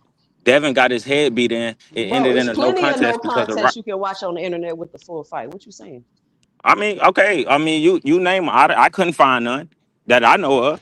But Keyshawn if Davis and if Nahir Albright was a no contest, I couldn't and they find it, went I through the couldn't find full. that first fight. They went through the full fight, I couldn't find that one. I couldn't find that one. But but it was a no if contest though. okay, but I couldn't find the full fight, and that was another one I looked for because I remember he fought in Texas and what happened. But my point I was trying to make was when it comes down to Devin and how these guys are moving, it to me it shows that if I lose. Look at how they treat him with the no contest to Ryan. If I lose to Keyshawn, I'm definitely not getting a Tank fight. I'm definitely not getting a Shakur fight. They already turned it down because it wasn't enough money for all the belts at 35. So you telling me they gonna advise him to take less money at 47 for one belt? This is the same manager. It's the same guy. Jay Prince is it's the same guy that's behind this. Hey, just before 2 Cent responds, what up, Thomas Hill? Hey, what's going on? Oh, my bad. Hey, real quick, man, I gotta find Daryl, man. I haven't talked to him in a long time, man. Oh, you know what? I'll make sure he give you a call. Yeah, make sure he gives me a call because I'll tell him I lost his number, man. I was trying to check up on Tommy Hearns and see how everybody was doing, and I don't have a number yet. Martin, I don't know if you ever seen my ladies' night show, but I have a woman on there by the name of Juke. She's very, very educated boxing historian, knows a lot. And she was just telling me she be trying to get on your channel, but she was saying she got blocked somehow, so she not able to. Tell me, where is she on your channel? She's on your channel? Yeah, she's on. She be on my channel. YouTube channel? I mean, you know, every account got a channel, but she don't have a channel. No, she doesn't have a channel. No. I'm telling her that's my bad, and if the only way that I can unblock somebody is if I have that connection to her YouTube channel. So the next time she's on with you, if she's up there, then I can get up there and then she can put the link behind and I can unblock her for sure. Or just tell her to come up to the show and then she can rap on the show and I can unblock her for sure. And tell her my bad for doing it. I'll let her know. Let her know. Yes. Hey, you got a crazy echo. Hey, Maniac, dog, you know there's a huge difference between, the major difference between Errol Spence Jr. and fans and Devin Haney's fans? What's that, brother? The big difference is that Errol Spence fans could fill the AT&T Stadium. That's what they could do. The difference between the two of them, that they actually have real fans that do not talk on the internet, that go to his fights, that buy his T-shirts, that do that. What Devin Haney has is an internet echo chamber. He has a bunch of people that have dedicated channels and dedicated people that are always going to support Devin, and they're going to make sure that Devin is represented in any social media conversations. I agree. That's exactly what I meant. That's exactly what I meant. Okay, that's fair. What up, Thomas? What's on your mind, man? Man, I came up. I'm better now, right? Yes. My bad. It was sounding wild on my end. I came up because of the discussion that you just recently had about fan base and fighters, and if they have actual fans or if they have like fabricated fan bases set up or whatever. And the topic was discussed by you right now about how he has his fans and how they're set up and is there to generate narratives and push things to continuously keep him abreast in the sport, especially in the cycle of news or any type of fanfare or any type of like PR. So we know that certainly is true, but there's a lot of people who are really just fans of Devin and Shakur because they can't stand the PBC and they can't stand PBC's fighter. And that's crazy that it's like that. I mean, you got people, it's terrible how people will come up there and they will band together against certain folks just because they can't stand where they are or things like that. That's like, Zuffa is a brand new experiment. Don't know how that's going to take place and carry forth. It might succeed, it might not. But they had came in inherently with some practices that they said that they were going to uphold as protocol that was going to be detrimental to the sport of boxing. And the sport of boxing, as it stands traditionally, is like, no, we're not going to be a party to that. And now they got some kind of backlash. But because people can't stand certain other folks, they believe in everything is legit and true. And whatever somebody else says, it's to be the truth. So when it comes to the fanfare and the fandom for certain fighters, yeah, not all of it is totally legit because most of it is because they can't stand somebody else. And that's wild. So I don't think they'll ever get the fanfare. I mean, because we got a chance to see it right now. I believe the last time I was I think I was on KQ's channel. I was telling them, we get a chance to see the true value of certain folks. This purse bid right here will show the true value of Devin Haney. Then you combine that with ticket sales and how many people come up in there, because Keyshawn is supposed to be a factor that boxing is checking in for and want to see. He's exciting, right? He's the businessman. So people should be coming to give their business to that fight, because there's Devin Haney, quote unquote, the youngest active Hall of Famer that's in the game right now, and the one who's done more than any other fighter at that age. So people should tap in. If they don't come in and buy, then that's a major hit. And that's a major mark against them, because this is what they've been saying. And this is what people have been out here in these YouTube streets parlaying.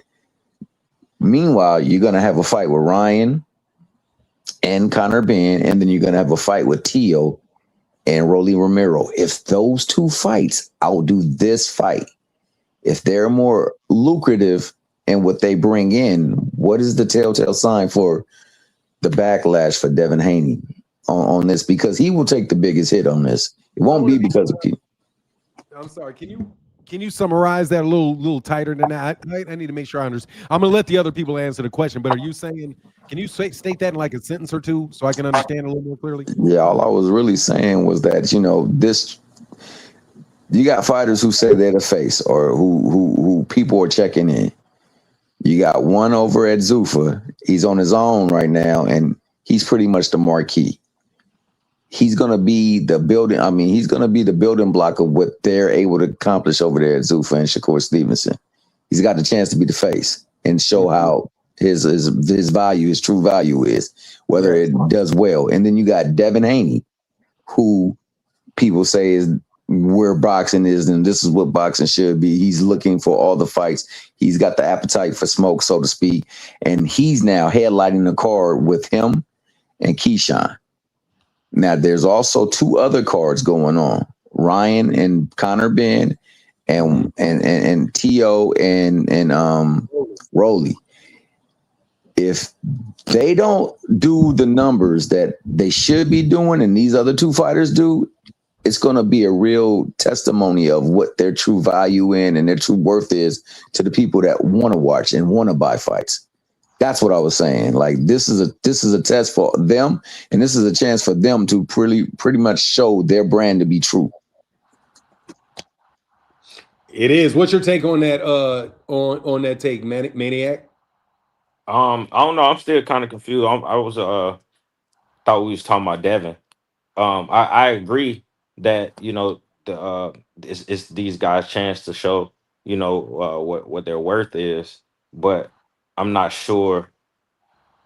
I'm not sure how that'll turn out for Devin, being that he's the only one that's really in the mandatory, purse bid type of situation. I feel like he's backed into a corner.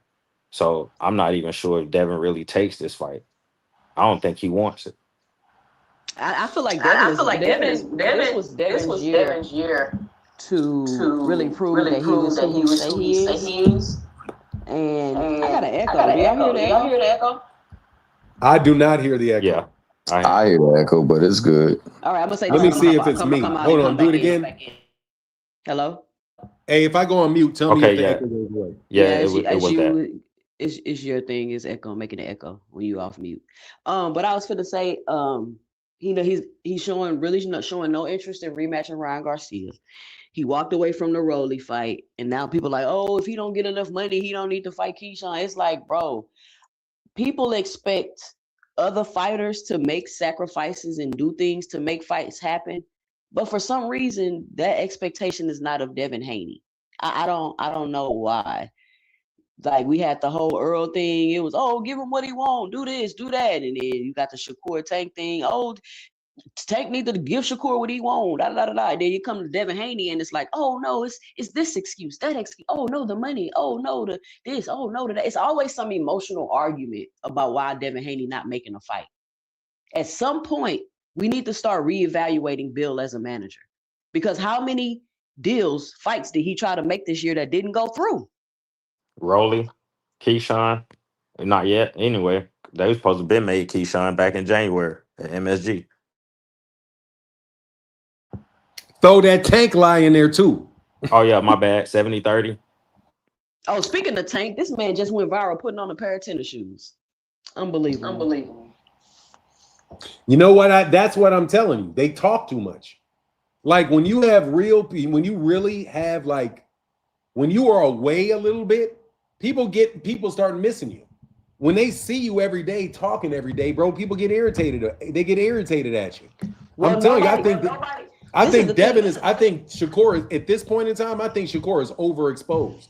That's why everybody says that he's a liar because he's He been like overexposed. that though. Yeah, he been like that. But let me tell you, he's been like that, but nobody ever noticed it now until it was between him and Devin Haney. And the thing is, Martin, they have to talk too much because they don't do enough in the ring to keep you talking about them in between the performances. Fact. They don't give you anything to talk about in the ring. Now, don't get me wrong, Devin Haney got some decent fights. I'm not gonna lie, he got some decent fights. But they're not nothing to keep you talking. It ain't nothing you want to go rewatch. It ain't, you know what I'm saying? Like, it ain't. How many people put a one in the chat if you rewatch T.O. versus Shakur? That and the Zapata fight is probably his two best, most entertaining fights.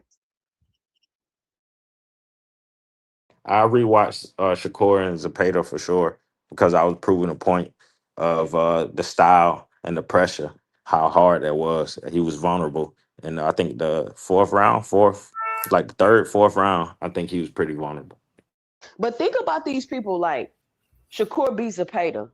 Zapata damn near got beat by Tevin Foreman, got knocked down and everything. But that was at that time, that was Shakur's toughest opponent. And then we come with T.O. and it's like, who is T.O. really, y'all? And if Rolly, I'm gonna ask y'all this: if Rolly Romero beats T.O., should he be on the pound for pound list? And if Rolly Romero beats T.O., and all everybody been telling me is Rolly trash, what does that say about Shakur Stevenson?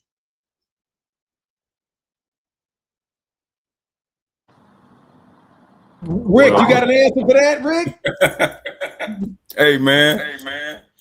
Hey, I'm just happy to see somebody fighting, dog. Is that Echo? Oh, that's me. I don't know why it's doing that. Give me 1 second, man. Let me read the super chat. You gotta turn the volume down, Mark. On what? On your speakers. Oh, is that better? Is that less echo? Hello. Yeah, that's no echo. No echo. Oh, yeah, I got that shit loud as hell. I'm old, nigga. I'm old, man. I can't hear. You gotta get some headphones, Martin. You gotta have headphones when you got the panel. Oh, okay. Damn. See, y'all so slick. Oh, let me go. Damn, what was I gonna say? I fucked up. What were y'all you about asked to say? Rick if he was gonna answer the question about T.O. about Rolly being on a pound for pound list if he beat T.O. But before you was gonna have him read it, you was gonna read the super chat. Oh, okay. Thank you, man. I got an old senior citizen moment. Haney doesn't. Oh, by the way, if there's any young people that really young dudes that want to come up and be co-host and do stuff like that, please let me know, bro. I would really love to hear from what some 20-year-olds and 30-year-olds got to say about the sports, man. I really do, man. Because some of y'all shit confuse the hell out of me, man. Haney doesn't want to fight anybody his size or anybody he thinks has a chance to beat him. He's not fighting Garcia again, Tank, Rolly, or Shakur. He's overrated. What's your thoughts on that, Rick? About Devin and Rolly? Yes, sir. Yes, sir. Oh man, hey, look, I'm at the point. I'm just fed up, y'all. I'm only focusing on the guys that are fighting. I mean, dudes that got fight signed, dudes that really want smoke. I'm exhausted with all the Twitter beefs, the Twitter slugs, the Twitter insults, the back and forths. These dudes fight more via social media than they do in the ring right now. Tank been inactive. We know he got legal issues. He been inactive since last March. Devin been inactive. Hell, Keyshawn and Shakur been more active than Devin and Tank. I just want to see these dudes fight. Just like this Saturday, August 1st. Y'all look out for my boy, Quentin Randall. He's back. He on that Roach and Zapata undercard. You know, guys that staying active. That's who I'm focusing on. This daily Atlanta housewives of boxing, arguing in chats, people that support their favorite fighter no matter what. Man, this shit have gotten so old to me, y'all. So I'm just so damn, I'm just so exhausted with the everyday riffraff that we see on these boxing podcasts every single day, man. So I'm only focusing on the dudes that's fighting. It's all Bill Haney fault. Why you say that? Because I mean, people have always you gotta echo for now. People have always argued back and forth over the internet, but the divisiveness, in my opinion, it started with the whole Bill Haney payola syndicate as far as it goes amongst the black fighters. Because when I first came to YouTube, it was more like all of these content creators and we making content to support the black fighters and this and that and da. And it was all cool. It was like us against them type of situation. But then it flipped, and then it was like, now we down talking these fighters, they this, they that, and it just was I don't know. I just noticed the shift when I think I really noticed it when Bill Haney put out Tank's mugshot. I think that was like a big shift in the space as far as I noticed. Oh yeah, that was shit been downhill. I'm trying not to cut over and echo and shit. I'm trying to figure out how. Go ahead, son. Sorry about that. Go ahead. And I agree 100% with what Rick said, man. These people do a lot of talking. They never stop talking. They never stop talking. But as far as Keyshawn Devin, I don't think he has any choice but to fight Keyshawn Davis. Like, I don't see what his options are. He doesn't have the option to fight Shakur. I don't think that option is real because he's not, if he doesn't go over there to Zuffa. So what else is he going to do, man? He gives up his belt, then he gives up whatever leverage that he has in the division. All the other belts are taken up by like Ryan Garcia. What's the Ryan Garcia, Rolly? I think who's the third champion besides Rolly? Lewis Crocker. Lewis Crocker. Like, yeah, what does he got? What's he going to fight? Lewis Crocker? Like, I mean, he made it his own deal, so it's not far fetched. We don't know if he even got his own deal, y'all. No. Devin having all this difficulty getting smoked at 47. So he got boots on his hit list. Going up to 154 and get that boot smoke, Devin. Rick, you know dang well. I think he was capping on that, Rick. No. If you listen to the Devin Rabbit fan base, shit, they really believe he got something for boots. No, that's what I'm saying. See, Rick, that you see the same people. I see these people crazy. They be saying the craziest stuff, like he want the winner of Boots and Xander, and they just be saying anything, bro. And Devin, hey man, the dude can really fight. He's just not a killer. He just don't have that dog to me. I mean, no knockout wins since 2019. It's just too much bluff behind this one dude that ain't putting dudes in the dirt. I mean, the dude is highly skilled, but when you hurt Regis and when you hurt Brian Jr. and you take your foot off the gas and you just play it safe for the 12-round decision, that rubbed me wrong. You know, use that talent and get these fools up out of here and validate all this praise that you get, because I don't see the strength of it. Did you hear what Rolly said, Rick? About these fighters? He said these fighters are just fighting in survival mode to make it to the next fight, and they not fighting nobody. They picking and choosing. They too worried about losing. And he said this shit killing the sport. Yeah, Rolly is correct. I mean, I just watched Marvin Hagler against Roberto Duran maybe a week or two ago, just on GP, because I'm just sick of this daily mess that we witnessed. 1983. I mean, they both was in their prime. We can't get that anymore. Hey, man, you remember when Roy Jones Jr. fought Bernard Hopkins, like early in his career, bro? early in his career that they made that fight. They made James Roy Toney Jones too. Jr. versus James Toney. Yeah. But I agree 100% with y'all saying. They're not fighting. Like Devin don't fight. Like he's a boxer, but he don't fight, man. Shakur is a boxer, but he don't fight. You never have to worry about seeing these guys actually get down and start fighting. So you never get that. You just never get that. You never get that sensation during their fights, man. They trying to snooze out the whole thing and talk about how great they are afterwards. Like, I'll be exciting the next fight. But that's the mentality of somebody that's climbing the ranks. That should not be the mentality of somebody that is a headliner, man. Yeah, Paro was the champion. Thank you, Rocco McBride. Like, see, you know what I mean? Like, when you're like trying to become a world champion, I can understand you having the attitude like, I got to win this fight. I got to win this fight. I got to win this fight.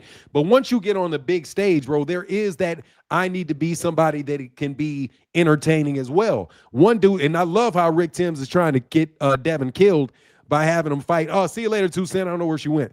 By trying to get him killed by Jaron Ennis. But Jaron Ennis, that's what Jaron Ennis does, and he gets criticized by the same people that refuse to do that.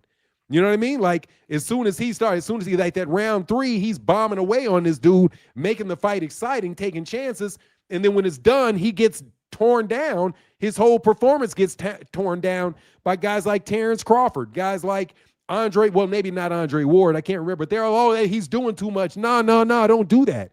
But at the same time, Jaron is literally, I can remember that fight. Like when you said, would you go back and rewatch the fight with Devin Haney and Jose Ramirez?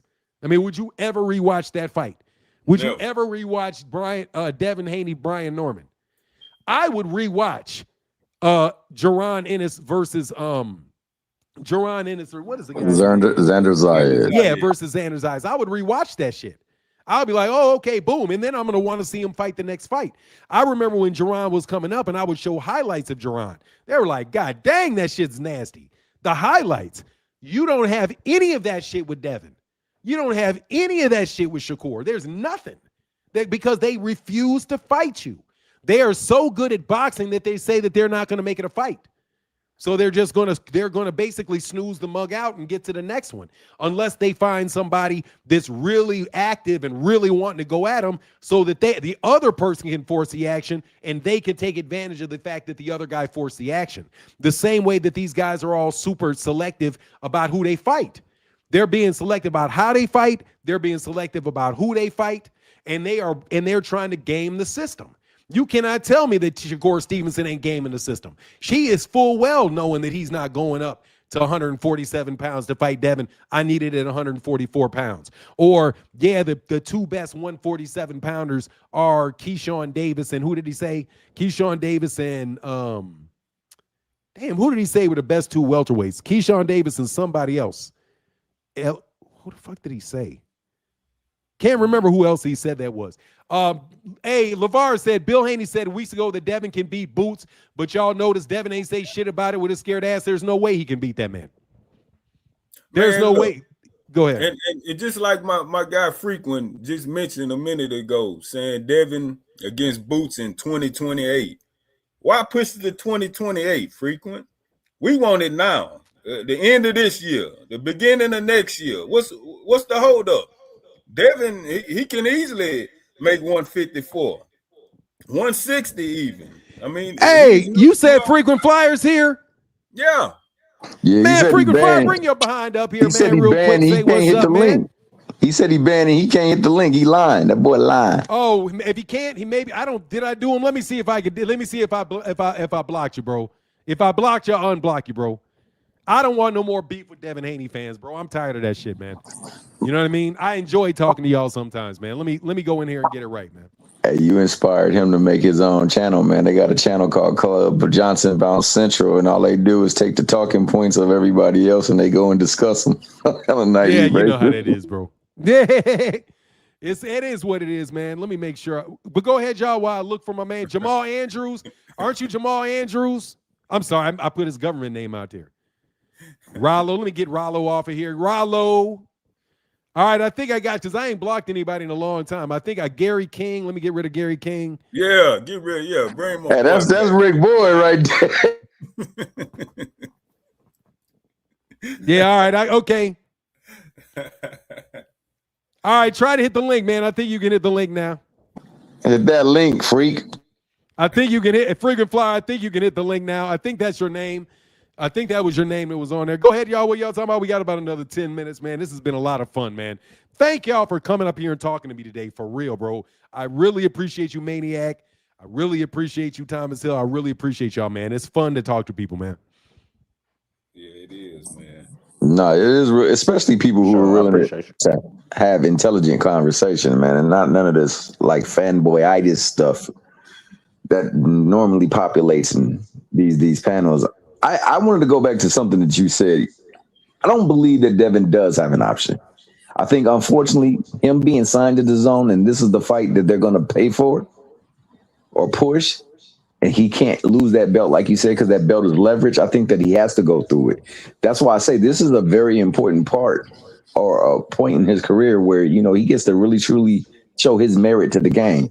The skin and the teeth that he done put up into the work that he done placed himself to say he's the number one person in the sport. Well, you get to show it right now because your contemporaries having a fight. Two of the people that hold belts in your division is having a fight. And he said that when he went and got under, go ahead. What up, Frequent? Salute. Can y'all hear me? Yes, sir. What's good, man? It's good to hear your voice again, brother. What's going on, Fanan? What's going on, OG? OG Rick Timms and who that Tommy Hill and we got a Tanker Maniac on the panel. Peace. What's good, bro? Oh Lord, you didn't let Fly up here.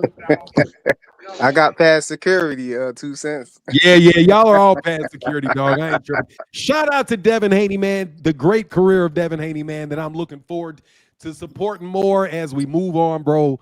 Because, dog, you know, we too old for this shit, man. These dudes going to be gone before you fucking know it, Frequent. Like, Arrow being gone, man, is like, to me, it's just set in on me, man. Like, I remember when he first started boxing, first getting behind him, dog. All these dudes going to be gone. All these dudes going to be gone before we know it, man. So, you know. Hey, man, I was saying with Earl Spence, man, I think, you know, his ego kind of got to him, you know, that whole moniker of him, you know, not taking no tune-ups.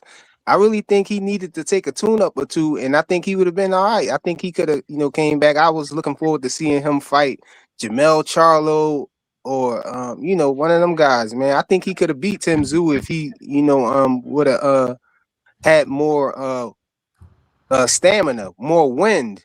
You know what I'm saying? I think his cardio, man. You know, he was talking about, you know, not, you know, it being hard, you know, going 12 rounds and everything because you needed some tune-ups, man. You needed to get more in shape, you know, and get your wind back. You know, I think he should have took that's two the tune-ups. thing. If I can't fight, the thing is Earl stayed true to himself. Like he felt he didn't want to give fans bullshit fights. He don't want to take a fight he know he gonna win and all of that. And that's his brand. You get what I'm saying? That was his brand. So for him to go out on brand, that says a lot about him. Like, listen, I ain't been, and I was saying it's like Earl ain't never took no tune-up. I think he gonna come back and take a tune-up. When truth, if you ask me, Tim Tszyu is a tune-up. So if he couldn't beat Tim Tszyu, he definitely needed to retire. But I wanted him to retire whether he beat Tim Tszyu or not because his motor skills are off. Like he have things that's going on with him that I don't think can be fixed. You get what I'm saying? And we've just watched it slowly deteriorate. I don't even think it deteriorated slowly. It was like he had that Ugas fight. He looked like he still could perform at a high level. And then we went to Terrence Crawford, and then he didn't look much different than he looked in the Terrence Crawford fight for real. At all. I think we saw Earl like glimpses of Earl Spence, you know, in the fights, you know, earlier in the rounds, he seemed like he was doing okay, but then he seemed like he gassed out. You know, I think that, you know, it was really an issue with him, you know, lasting through the rounds. Being able to go as long as, you know, he usually go in the round. You know, with keeping up his productivity. You know, I think that his activity. I don't think that he was able to throw a lot of punches like we used to seeing him do. And that's what, I think lost him the fight. I think he could have beat Tim Tszyu, but Tim Tszyu is an active fighter. We got to remember that. Tim Tszyu was used to going to long round, 12 rounds and all of that stuff, but Errol Spence been out 3 years, man. Like, you can't keep, sticking with, no tune-up and no tune-ups and all of that stuff after you've been out 3 years, man. I think that's, I think that was his detriment right there. Shout out Yeah, to Earl, for sure, man. He had a good career.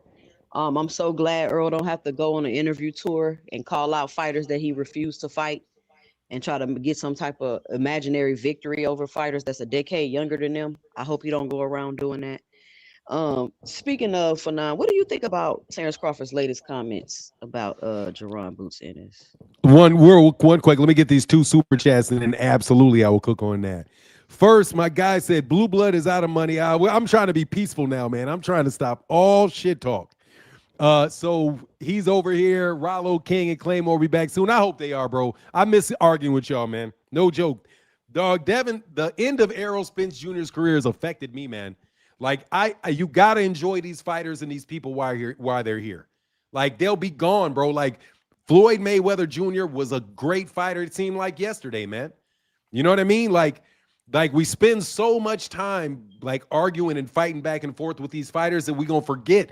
Devin is no longer 23 years old, man. Devin's like pushing 30 now, isn't he? What is he, 28 years old, something like that? Yes. Yeah, I think he might be 28. Shakur, like 39. Yes. Yeah, he's like a 12-year pro. I said 39. Like I meant 29. Year, Devin's in his 12th year as a professional, I'm pretty sure. Like, he turned pro at 16, not 16. He turned pro at 17. So, yeah, it's like a 10-year pro, man. You know what I mean? Like, we can bitch and moan about all kind of dumb shit people say and disagree with each other. But at the end of the day, man, none of these fighters last a long time, man. And, the conversation got to go because we love the sport, man. Virgil Wembley in the building said, what up, Fanon and Chad? Good to see Frequent Flyer on here again. Yeah, man, I fucks with Frequent Flyer, bro. I might even be willing to debate you, Frequent, and I don't even think that I'll be yelling at you, man. Well, tell them about Club Johnson about Central. He make me yell. God dog it.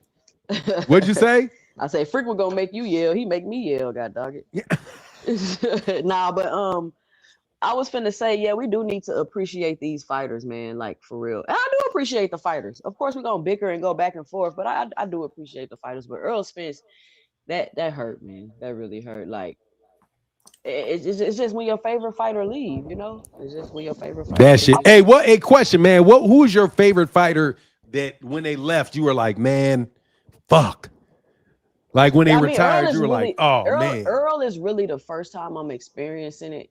AB, it was more of a disappointment. Like, man, this nigga just can't get his shit together. But Earl is the first fighter where I'm really feeling like, man, like, that was my guy. You know what I'm saying? Like, Earl was my guy. I was an Earl super fan.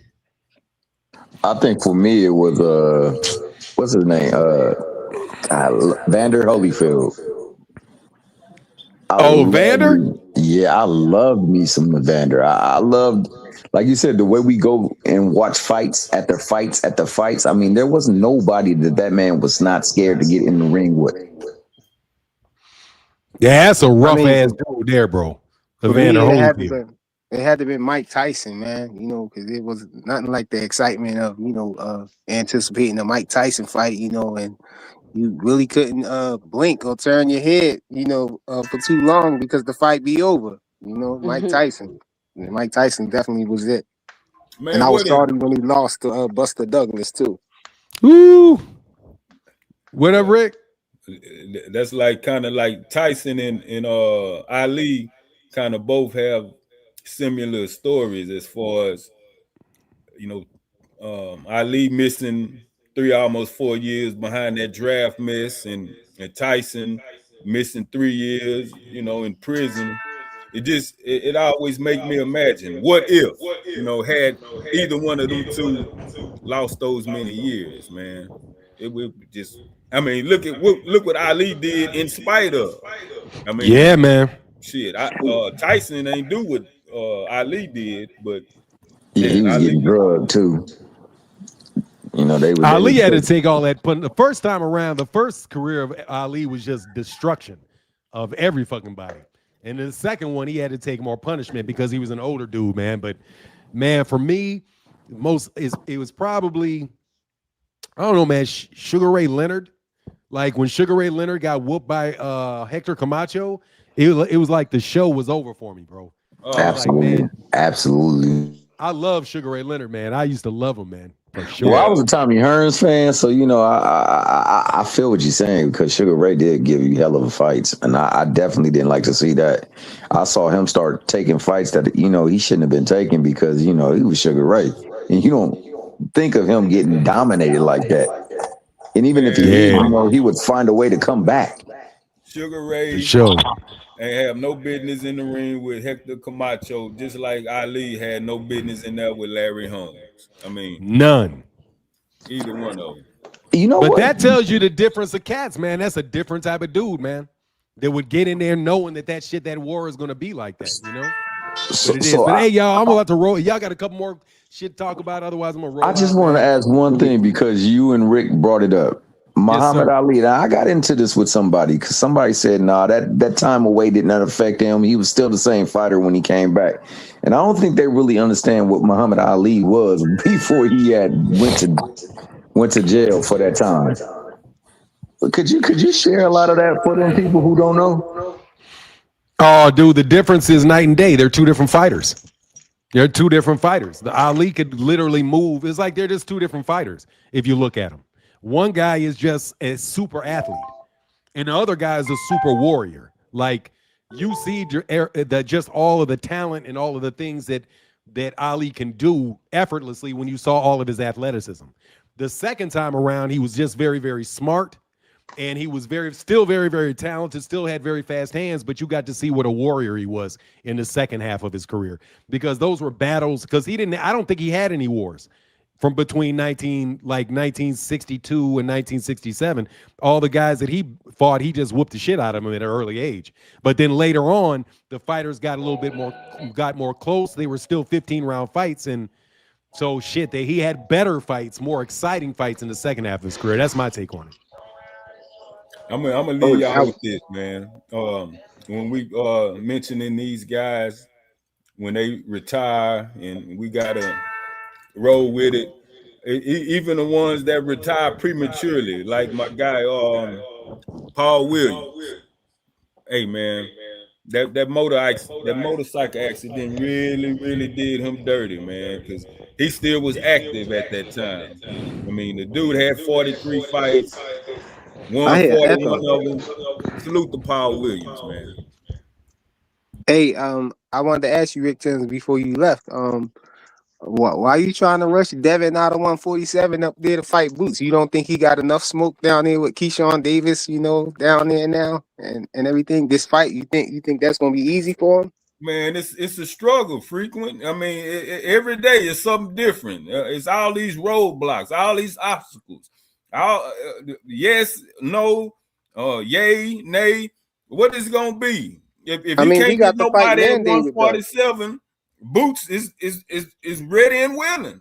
What's But the holdup? the fight mandated though. I think you being impatient. Like it's inevitable. He gonna have to fight, you know what I'm saying, or get off the pot, you know what I'm saying? It's mandated and everything. We got till Thursday. That's 2 days away? One Tomorrow. day away? One day Yeah. away, yeah. So, I think you just being impatient. You trying to send him to fight Boots already. Hey man, hey, y'all say he ready for Boots? Hey, y'all say he can beat Boots. Boots busy, man. I don't think Boots even entertain it. He focused now. He trying to get undisputed, so he trying to fight. This is nasty work from you, he Freaky. shot down. This is Boots shot nasty down. work from you, Didn't Boots Freaky. just shoot down a Virgil Ortiz fight? That's the fight he really wants. So if he Hey, shooting that down for, if he How is shooting that Boots down for the shooting down a belts, then Virgil Ortiz fight? How is Boots I shooting thought down a he, Virgil Ortiz? I thought he was saying he focused on getting the belts. He wanted to fight Fundora or Josh Kelly or whatever. He ain't even trying to entertain Victor Ortiz right now. I mean Virgil Ortiz right now.